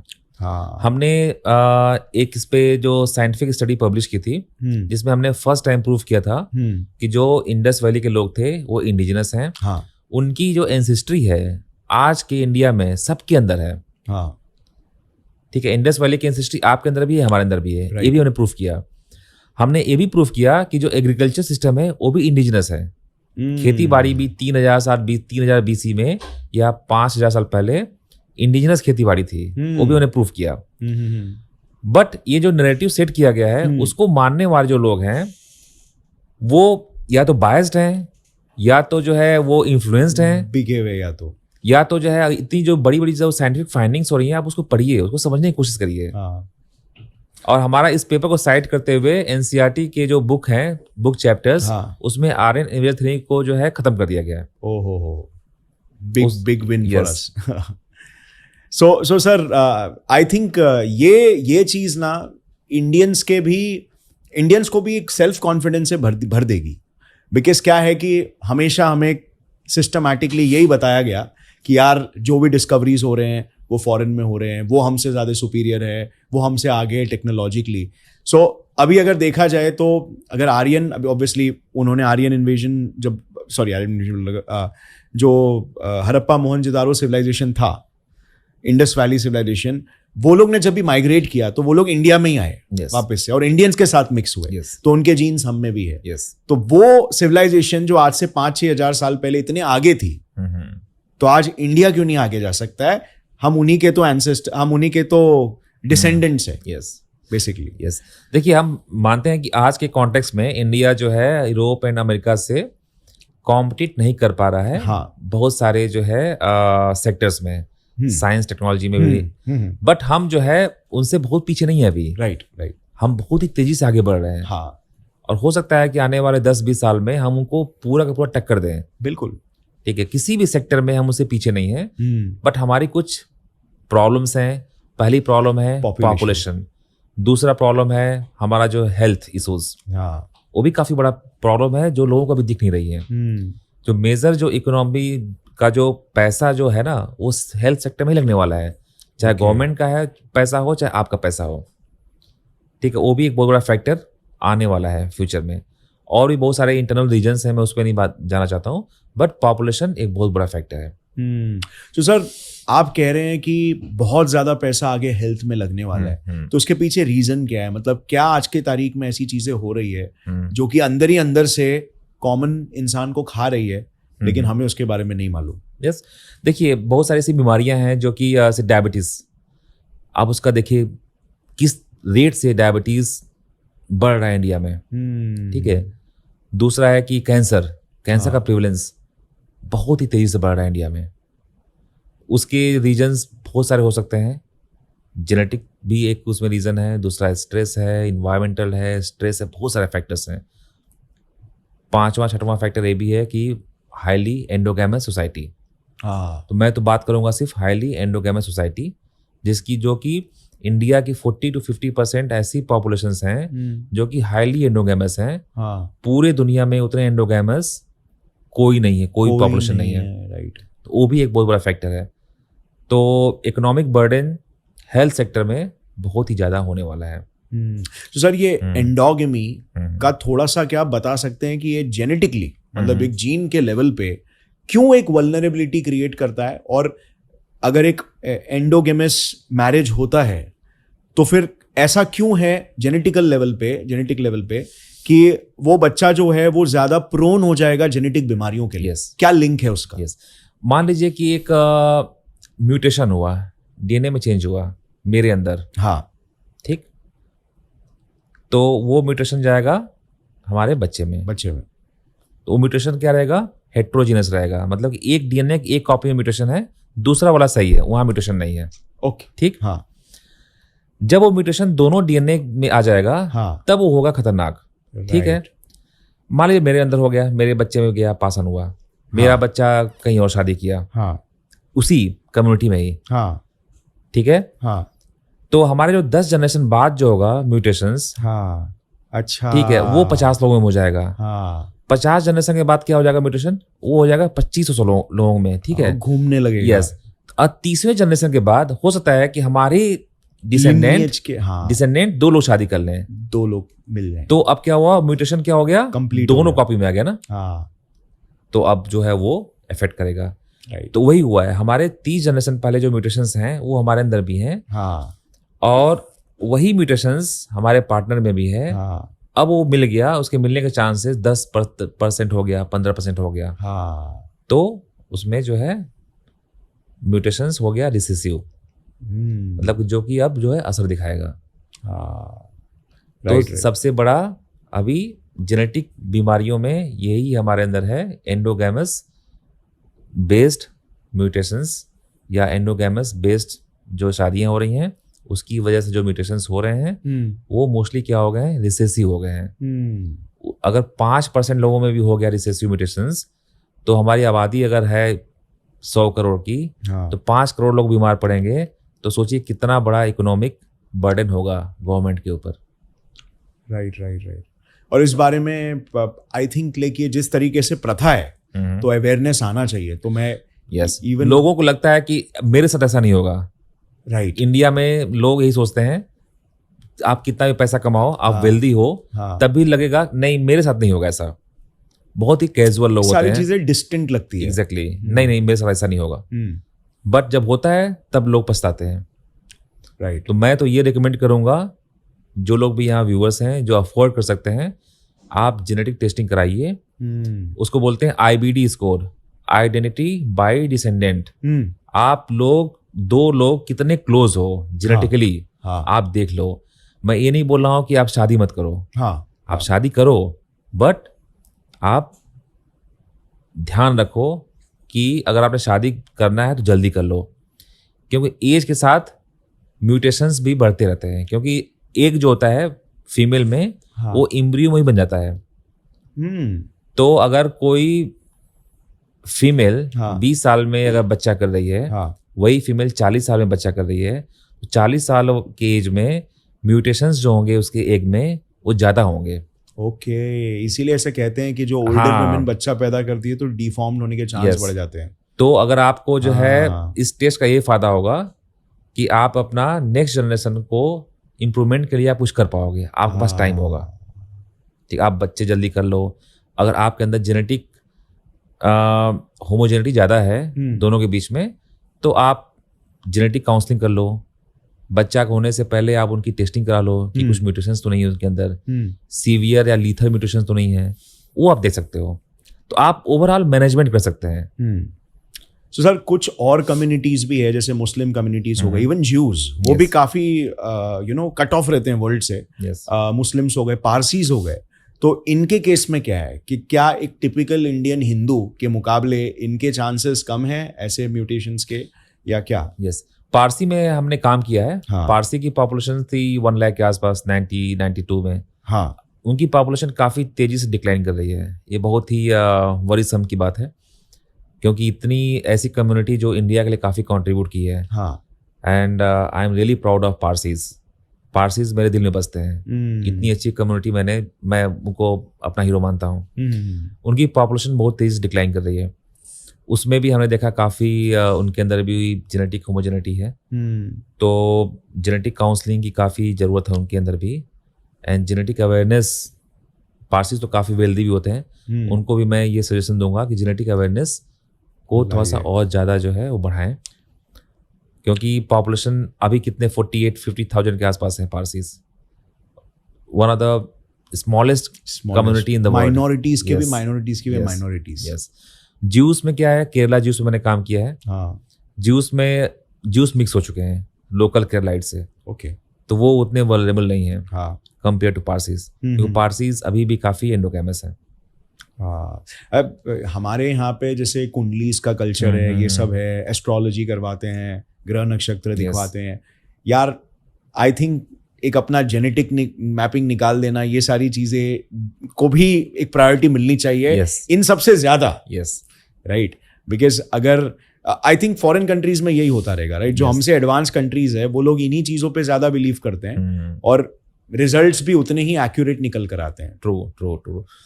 इसको आप बोल सकते हैं जीनोम कुंडली टाइप का। हाँ, तो बट मेरा ऐसा मानना है कि जो जेनेटिक जो कुंडली का जो बेस हो वो भी साइंटिफिक बेस ही है। राइट, ठीक है।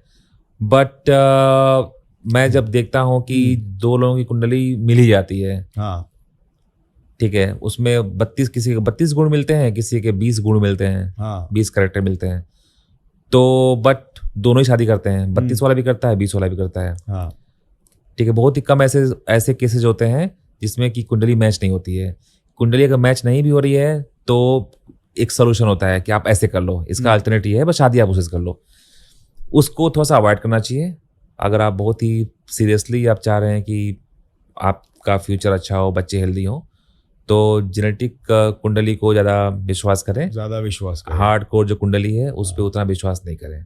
राइट। इसके अलावा लाइक एक तो हमने ये जान लिया कि ये जो एंडोगेमी ये सब है, तो इसके वजह से एक बहुत बड़ा हेल्थ रिस्क सभी को हो सकता है, मतलब जो भी इसमें इन्वॉल्व हो रहा है।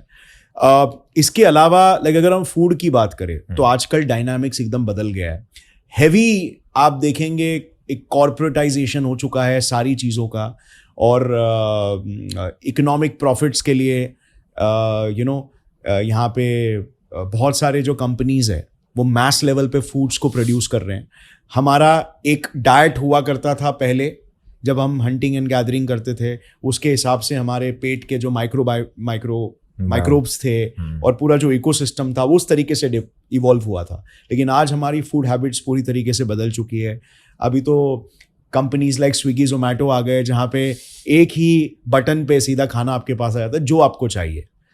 तो ये सारी चीज़ों का हमारे हेल्थ पे किस तरीके से, हमारे जीन्स पे किस तरीके से असर दिख रहा है, और मूविंग फॉरवर्ड क्या आपको लगता है कि ये आज से 20-25 साल बाद या इवन 50 साल बाद एक मैसिव प्रॉब्लम ला सकता है?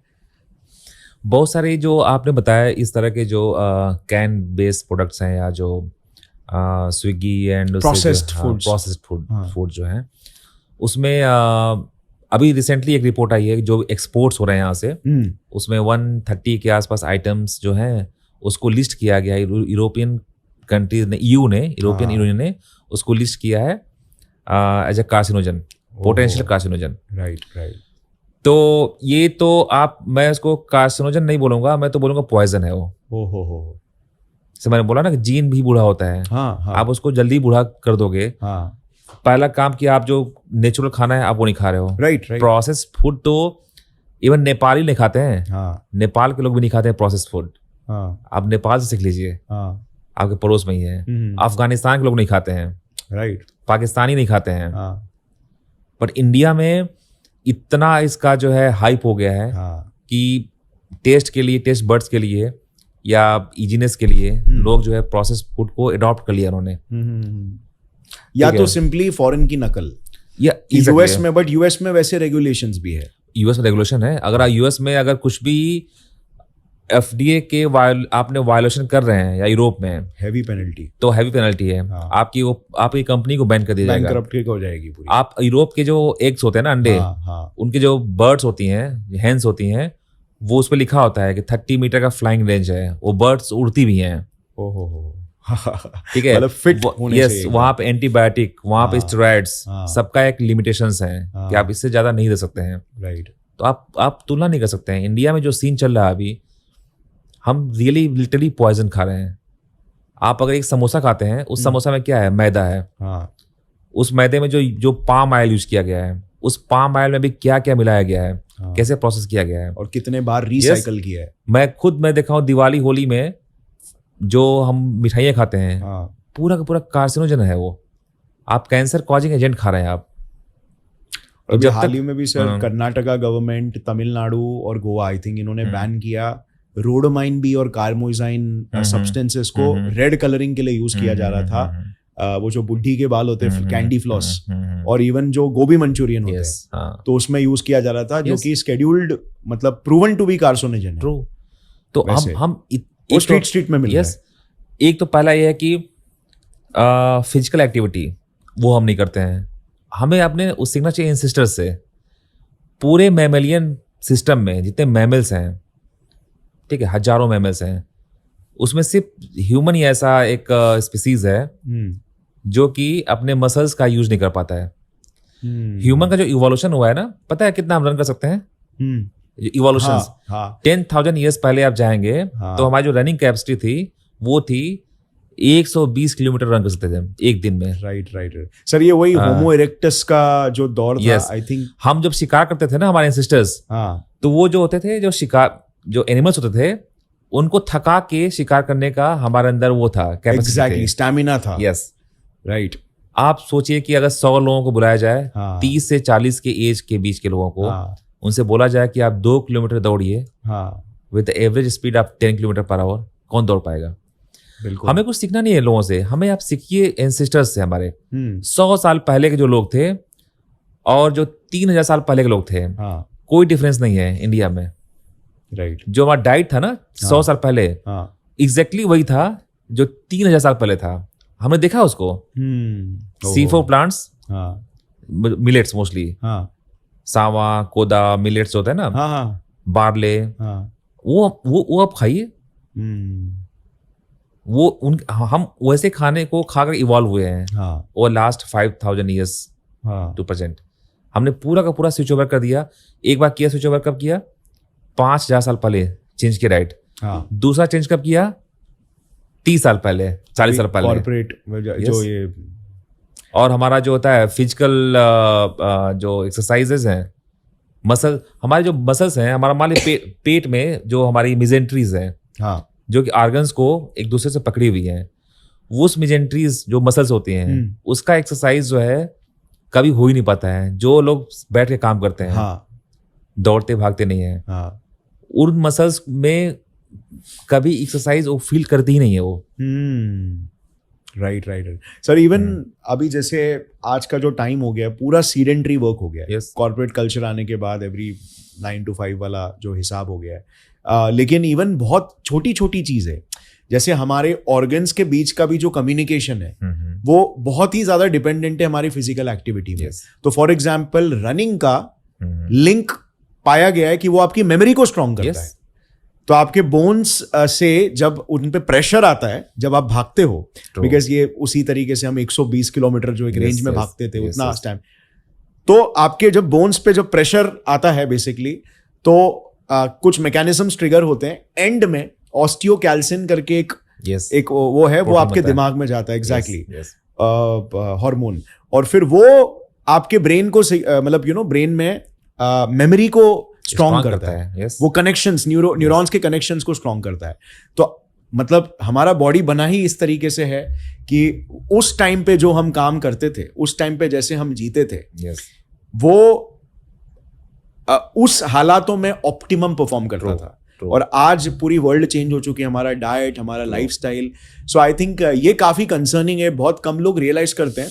तो इसीलिए अपने आप को अपनी लाइफ को जितना हो सके उस दौर के हिसाब से जीने की अगर कोशिश की जाए तो ये बीमारियों को काफी हद तक रोका जा सकता है। बिल्कुल बिल्कुल। हमारा कैलोरी बर्न होना चाहिए एटलीस्ट 5000 किलो कैलोरी हाँ हर दिन, एटलीस्ट 5000 कैलोरी। 5000।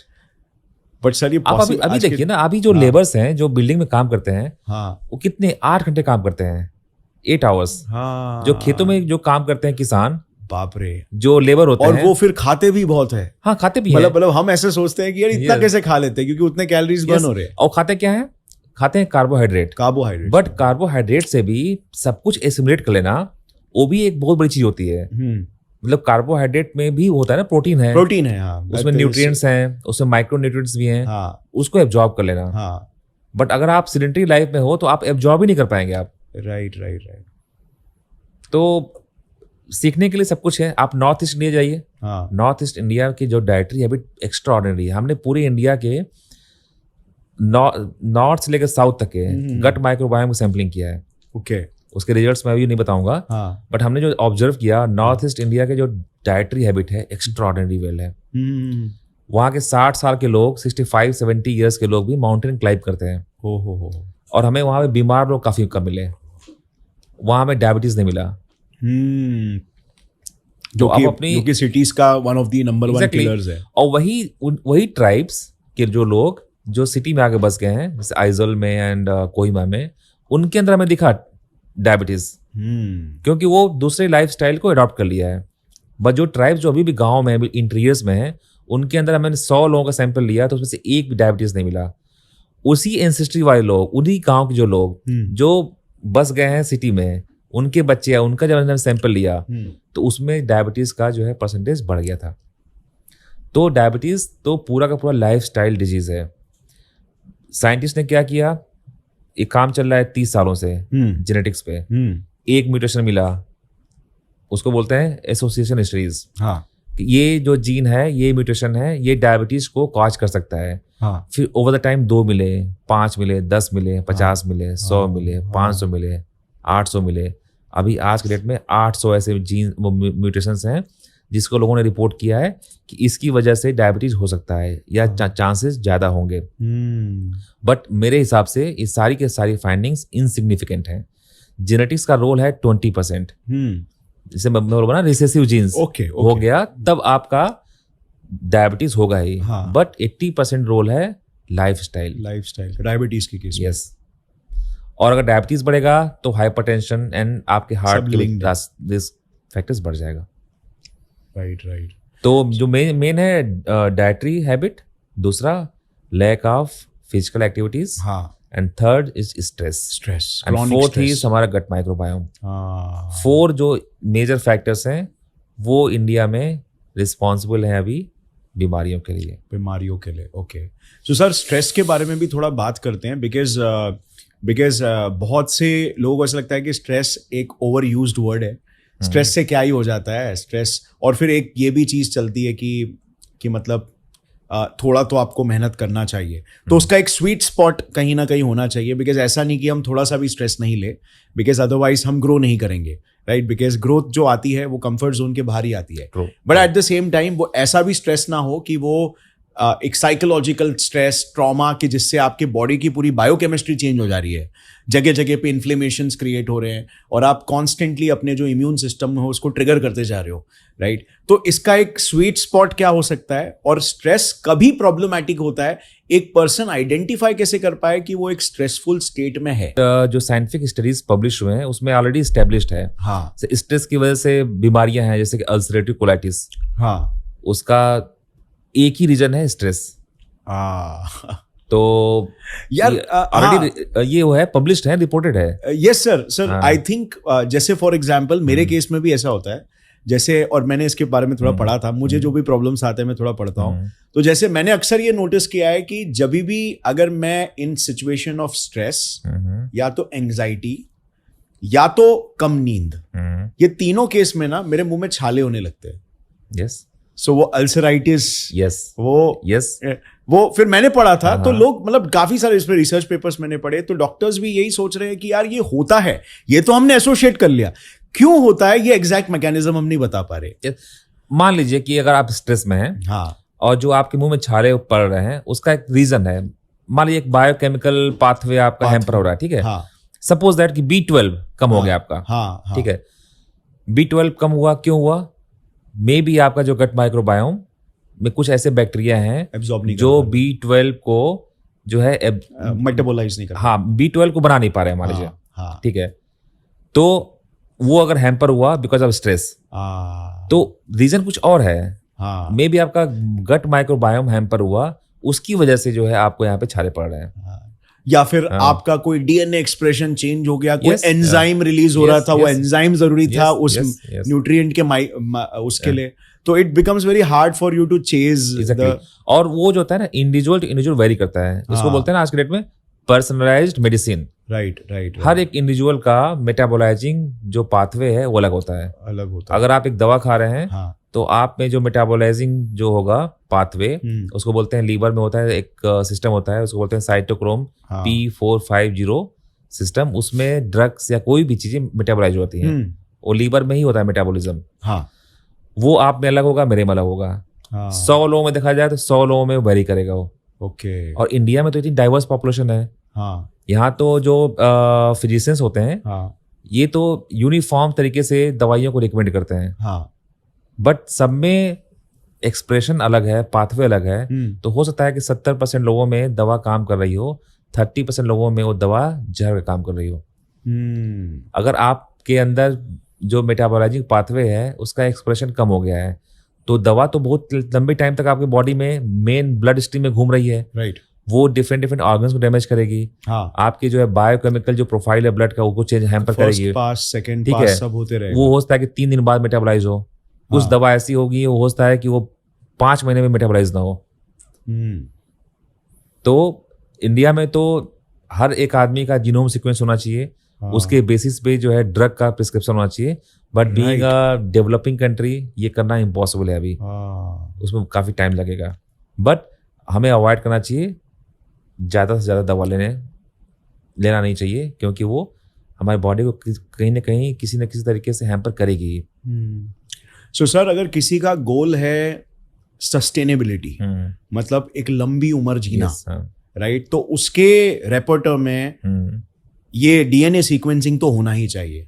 मतलब हर चीज के लिए कि अगर आप क्या ड्रग्स लेते हो उसका आपके बॉडी में क्या इम्पैक्ट हो रहा है, आपके फूड चॉइसेस क्या है, आप क्या पार्टनर सिलेक्ट कर रहे हो, तो मतलब हर चीज। तो इससे बेसिकली हम ये सोचते हैं कि यार हमें अगर लंबी जिंदगी जीनी है तो बादाम खा लो, हमें लंबी जिंदगी जीनी है तो रोज इतना जॉगिंग करो, राइट, तो इतने गिलास पानी पियो। तो एक सिंपल चीजों से हम एसोसिएट करते हैं, लेकिन एक्चुअली में देखा जाए तो वो 20% चीज आप जो कर सकते हो, जो 80% इम्पैक्ट लाएगा, वो उसमें से एक बहुत इंपॉर्टेंट चीज डीएनए सीक्वेंसिंग। आप ह्यूमन बॉडी को ना आप वो नहीं कर सकते ना, जनरलाइज नहीं कर सकते हो। आप बादाम खाओ, आप ज्यादा पानी पियो, राइट, क्योंकि सबकी बॉडी अलग अलग है।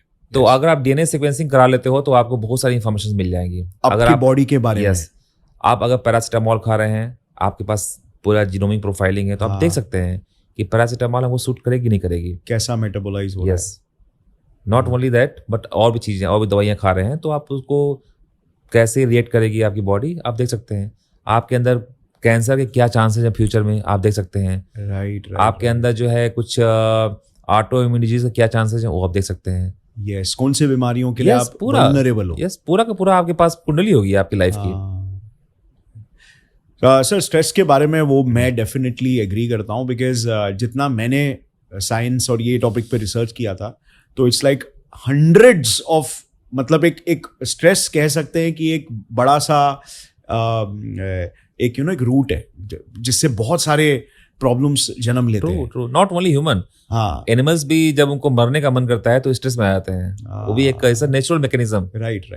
स्ट्रेस में आएंगे एंड उनकी डेथ जल्दी हो जाएगी। हाँ, मेल लायन होता है वो भी स्ट्रेस जब वो होता है अपने प्राइड से जब अलग कर दिया जाता है, हाँ, और वो जब बूढ़ा होता है तो वो भी स्ट्रेस में आ जाता है, जल्दी मर जाता है।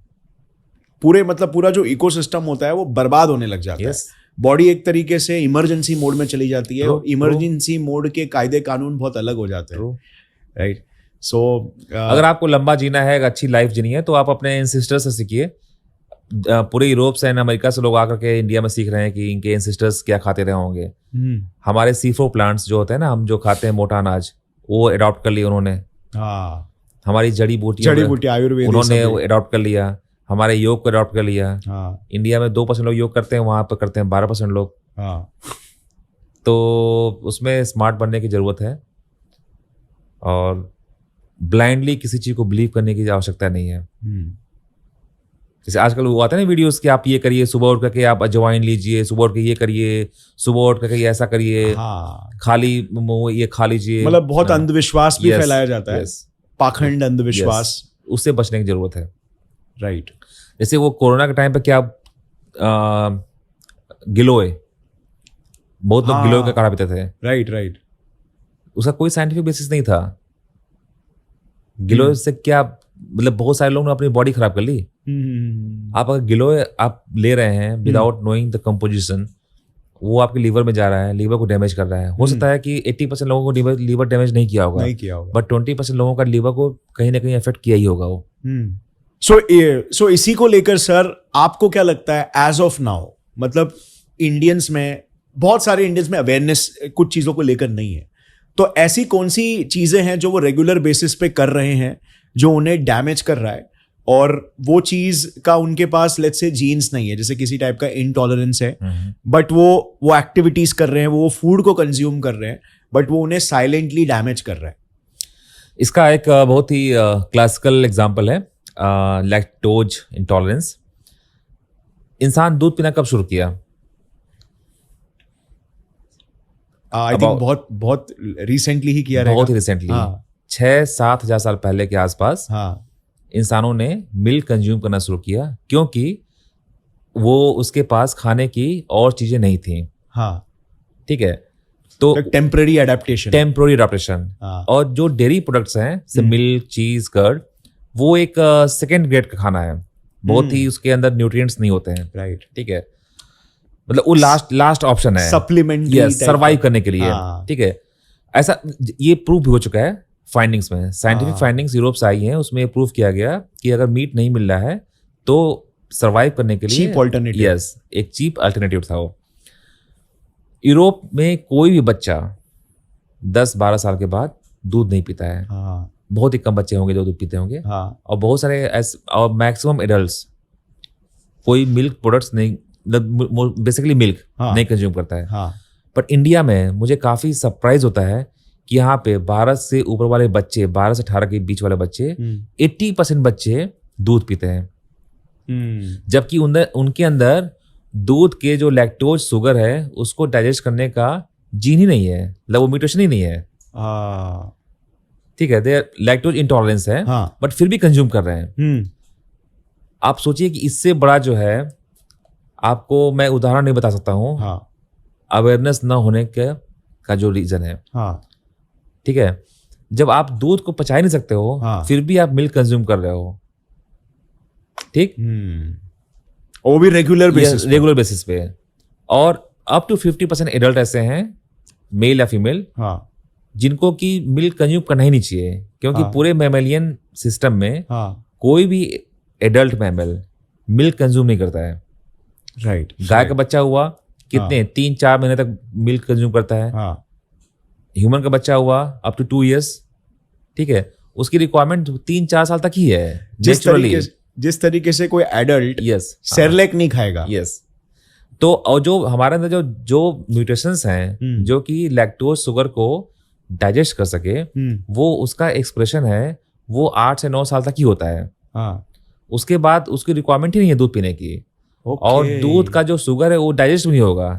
अच्छा, पर उसके बाद भी लोग कंज्यूम करते हैं। सो एक पॉइंट पे वो एक्सप्रेशन अपने आप किल हो यस, जाता है, बंद हो जाएगा बंद वो। हो जाता है। अच्छा अच्छा अच्छा। और कुछ लोगों में तो होता है कि वो म्यूटेशन है ही नहीं, हाँ, तो आप लैक्टोज के शुगर को डाइजेस्ट करने वाला आपके अंदर एंजाइम ही नहीं बन रहा है, फिर भी आप दूध कंज्यूम कर रहे हो, वो तो सीधा सीधा निकल जा रहा है बाहर। Right right. फिर पेट खराब हो गया, Yes. हार्मोनल इम्बैलेंसेस हाँ। हो गए, ये सारे इश्यूज हो जाते हैं। तो ये एक मैं एग्जांपल कोट करना चाहूंगा। दूसरा है ग्लूटेन टॉलरेंट।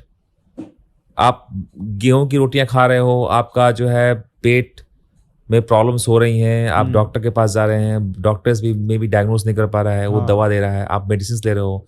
पहला तो आपके अंदर आप किसी भी चीज़ को अगर डाइजेस्ट नहीं कर पा रहे हैं तो वो आपके लिए क्या है, एलर्जेंट हो गया, वो एलर्जेंट हो गया। फॉरेन मॉलिक्यूल, बायोमॉलिक्यूल, हाँ ठीक है, वो आपके बॉडी को डिस्टर्ब कर रहा है। हाँ उस पर से आप मेडिसिन खा रहे हो, हाँ। तो आप अपने बॉडी को डबल त्रास। डबल जो है आप डोज दे रहे हो, ठीक है। एक तो एलर्जेंट हो गया, दूसरा हो गया मेडिसिन का। तो ये भी आप जेनेटिकली देख सकते हैं। आपके अंदर अगर डीएनए सीक्वेंसिंग है या जेनेटिक इन्फॉर्मेशन हैं, आपने सीक्वेंसिंग करा ली है, तो आप उसको देख सकते हैं कि आपके अंदर डाइजेशन की एबिलिटी है कि नहीं है। कुछ लोग को प्रॉन्स को लेकर भी होता है। हाँ, यस, हाँ, प्रॉन्स एलर्जी। वो काफी कम, मोस्टली साउथ इंडियन लोगों में होता है। ओके। मेरे कुछ दोस्त भी हैं, उनको एलर्जी होती है काफी, वो क्विकली होती है और 1-2 घंटे बाद उनके स्किन पे कुछ रेड रैशेस आ जाते हैं। Yes yes yes. जो भी हम बॉडी जिस चीज को एब्जॉर्ब नहीं कर पा रही है, वो हमारे लिए फॉरेन एलिमेंट है। वो भी आपको दिख जाएगा जेनेटिकली। जब हम टेस्टिंग करेंगे जेनेटिक टेस्ट, तो आप उसको देख सकते हैं। Right right. सो सर, ये जेनेटिक इंजीनियरिंग और इन जनरल जीन्स के बारे में स्टडी करके इसने एक ह्यूज डोरवे खोल दिया है फ्यूचर अपॉर्चुनिटीज और फ्यूचर टेक्नोलॉजी के लिए। मतलब जीन्स ऐसी चीज थी जो हम आज से 50-100 साल पहले इतना अच्छे से समझ भी नहीं पाते थे, लेकिन आज हमने इस पे बहुत लीप्स एंड बाउंड्स इनोवेशन कर लिया है। तो फ्यूचर में आपको क्या लगता है कि ये मेडिकल साइंस को किस तरीके से बदलेगा? क्या क्या अपॉर्चुनिटीज आने वाली है? फ्यूचर टेक्नोलॉजी जेनेटिक्स को लेकर क्या क्या डेवलप होगी? हमने क्रिस्पर टेक्नोलॉजी के बारे में सुना था, वीडियो भी बनाया कि जिसमें आप बेसिकली जीन्स को एडिट कर सकते हो और कस्टमाइज्ड बेबी बना सकते हो। तो क्या बता सकते हैं कि ये जो दुनिया है ये फ्यूचर में कैसे दिखने वाली है? देखिए, CRISPR-Cas9 जो एंजाइम है, जो कि डीएनए मॉलिक्यूल में एक स्पेसिफिक पॉइंट्स पे जहाँ म्यूटेशंस हुए हैं उसको क्लीव कर सकता है, उसको रिपेयर कर सकता है।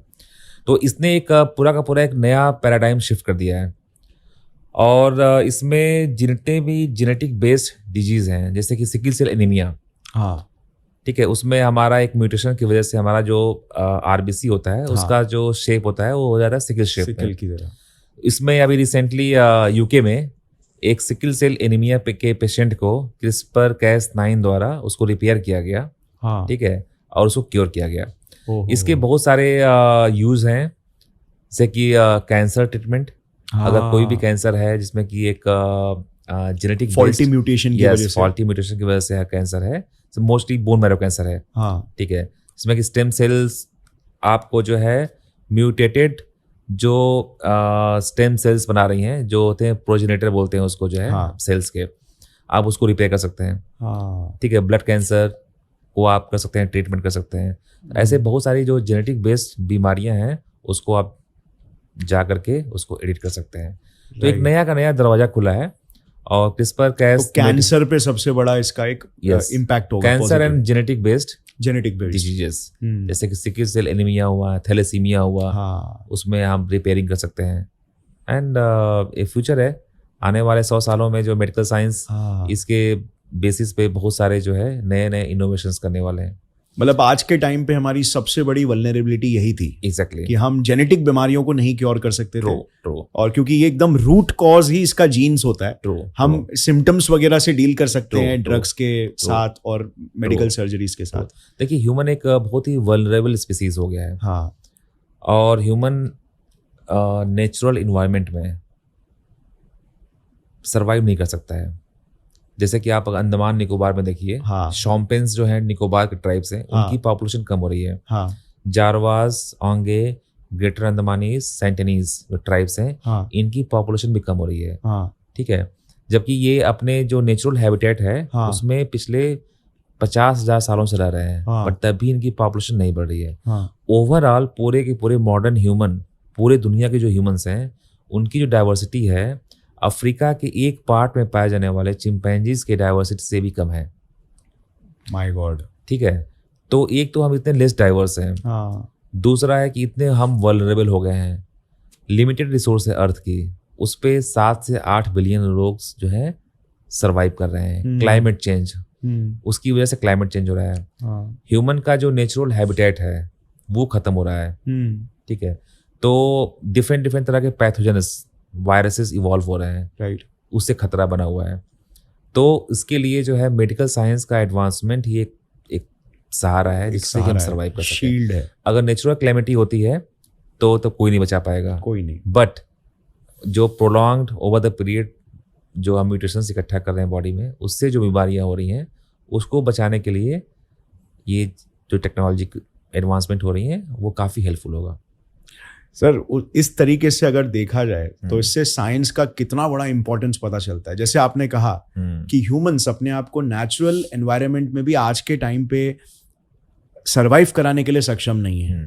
नेचुरल, अब हम एक सिटी के ह्यूमन की बात करेंगे तो ज़रा भी नहीं है। बिल्कुल बिल्कुल। मतलब अगर आज किसी को सवानास में भेज दिया जाए या अंडमान निकोबार आइलैंड में भेज दिया जाए, वहाँ पे 2 दिन नहीं टिक पाएगा। बिल्कुल, राइट। सो ये जो साइंस का नॉलेज है, जिस तरीके से हम मेडिकल साइंस के थ्रू हम बीमारियों से लड़ रहे हैं, क्योंकि वायरस भी कॉन्स्टेंटली म्यूटेट हो रहे हैं, वो सारे ह्यूमंस को डिस्ट्रॉय करने की कोशिश कर रहे हैं, सारे एनिमल्स को डिस्ट्रॉय करने की, वही उनका मकसद है। एट द सेम टाइम हम हमारे लिए कोई दूसरा ग्रह भी ढूंढ रहे हैं, yes. जो कि यहाँ पे अगर कोई आपदा आती है, राइट, जैसे ग्लोबल चेंज, अगर ग्लोबल वार्मिंग हो रहा है या कोई भी नेचुरल कैलामिटी आने वाली हो, मे बी एस्ट्रॉइड स्ट्राइक, जो कि अभी तो ऑन कार्ड्स नहीं है, बट ऐसा कोई भी अगर कैलामिटी आती है तो उसके लिए हम दूसरे प्लैनेट्स ढूंढ रहे हैं जिन्हें हम टेराफॉर्म करके वहाँ पे लाइफ को हम बसाएंगे। ऑब्वियसली वहाँ पे हम जेनेटिक्स के नॉलेज को यूज़ करेंगे और देखेंगे कि उस एनवायरनमेंट में कौन सर्वाइव कर पा रहा है, कौन नहीं सर्वाइव कर पा रहा है। सो मतलब अगर एक ग्रैंड स्कीम में हम देखें तो आज अगर साइंस नहीं होता तो हम कहाँ होते, राइट। मतलब साइंस की वजह से ये सब कुछ हो पा रहा है कि आज अगर ह्यूमैनिटी इतना प्रॉस्पर कर पा रही है, आज अगर हम कह रहे हैं कि हम सबसे पावरफुल स्पीशी है, तो उसके पीछे हमारे इसी साइंस का, इसी मेथोडोलॉजी का रोल है कि हम चीज़ों को हम सोचते हैं, फिर हम एविडेंस ढूंढते हैं, फिर हम अपनी थियरी बनाते हैं या एक्सप्लेनेशन बनाते हैं कि ये कैसे हुआ होगा, हम उसका एक फ्रेमवर्क बनाते हैं, फिर उसको टेस्ट करते हैं, प्रिंसिपल्स बना के उसको टेक्नोलॉजी के रूप में लाते हैं, राइट। मेरे हिसाब से मेडिकल साइंस ही एक रियल साइंस है। बाकी फील्ड के साइंस को मैं पर्सनली नहीं मानता हूँ एडवांसमेंट, क्योंकि जिसमें ह्यूमन काइंड को survival as a survival important role play करे, वो साइंस ही मेन साइंस होती है। ठीक है, मैं न्यूक्लियर साइंस को नहीं मानता हूँ क्योंकि वो तो डिस्ट्रक्शन के लिए लोग बना रहे हैं, बट मेडिकल साइंस कहते हैं कि एनर्जी के लिए भी। एनर्जी के लिए कौन यूज कर रहा है? बहुत ही कम देश हैं जो एनर्जी के लिए यूज कर रहे हैं। जर्मनी कर रहा है, वो भी उतना नहीं कर पा रहा है। बट मेडिकल साइंस में जो एडवांसमेंट हो रही है, mostly I am thankful to America and Europe, जो कि हमारे लिए बहुत काम कर रही है, बहुत काम कर रही है। हाँ। और हम इंडियंस भी काफ़ी थैंकफुल हैं क्योंकि जो वो इनोवेशंस कर रहे हैं उसका डायरेक्टली इनडायरेक्टली फ़ायदा हमें भी मिल रहा है। Right. So thank you so much sir for sharing all the wonderful insights. आपने एकदम इंडस्ट्री वाले इनसाइट्स आज ऑडियंस को दे दिए, right. Thank you so much, बहुत अच्छा लगा। थैंक्स करो जी इनविटेशन के लिए and looking forward to visit you again, और बातें करेंगे फ्यूचर में। बेशक सर, थैंक यू। थैंक्स।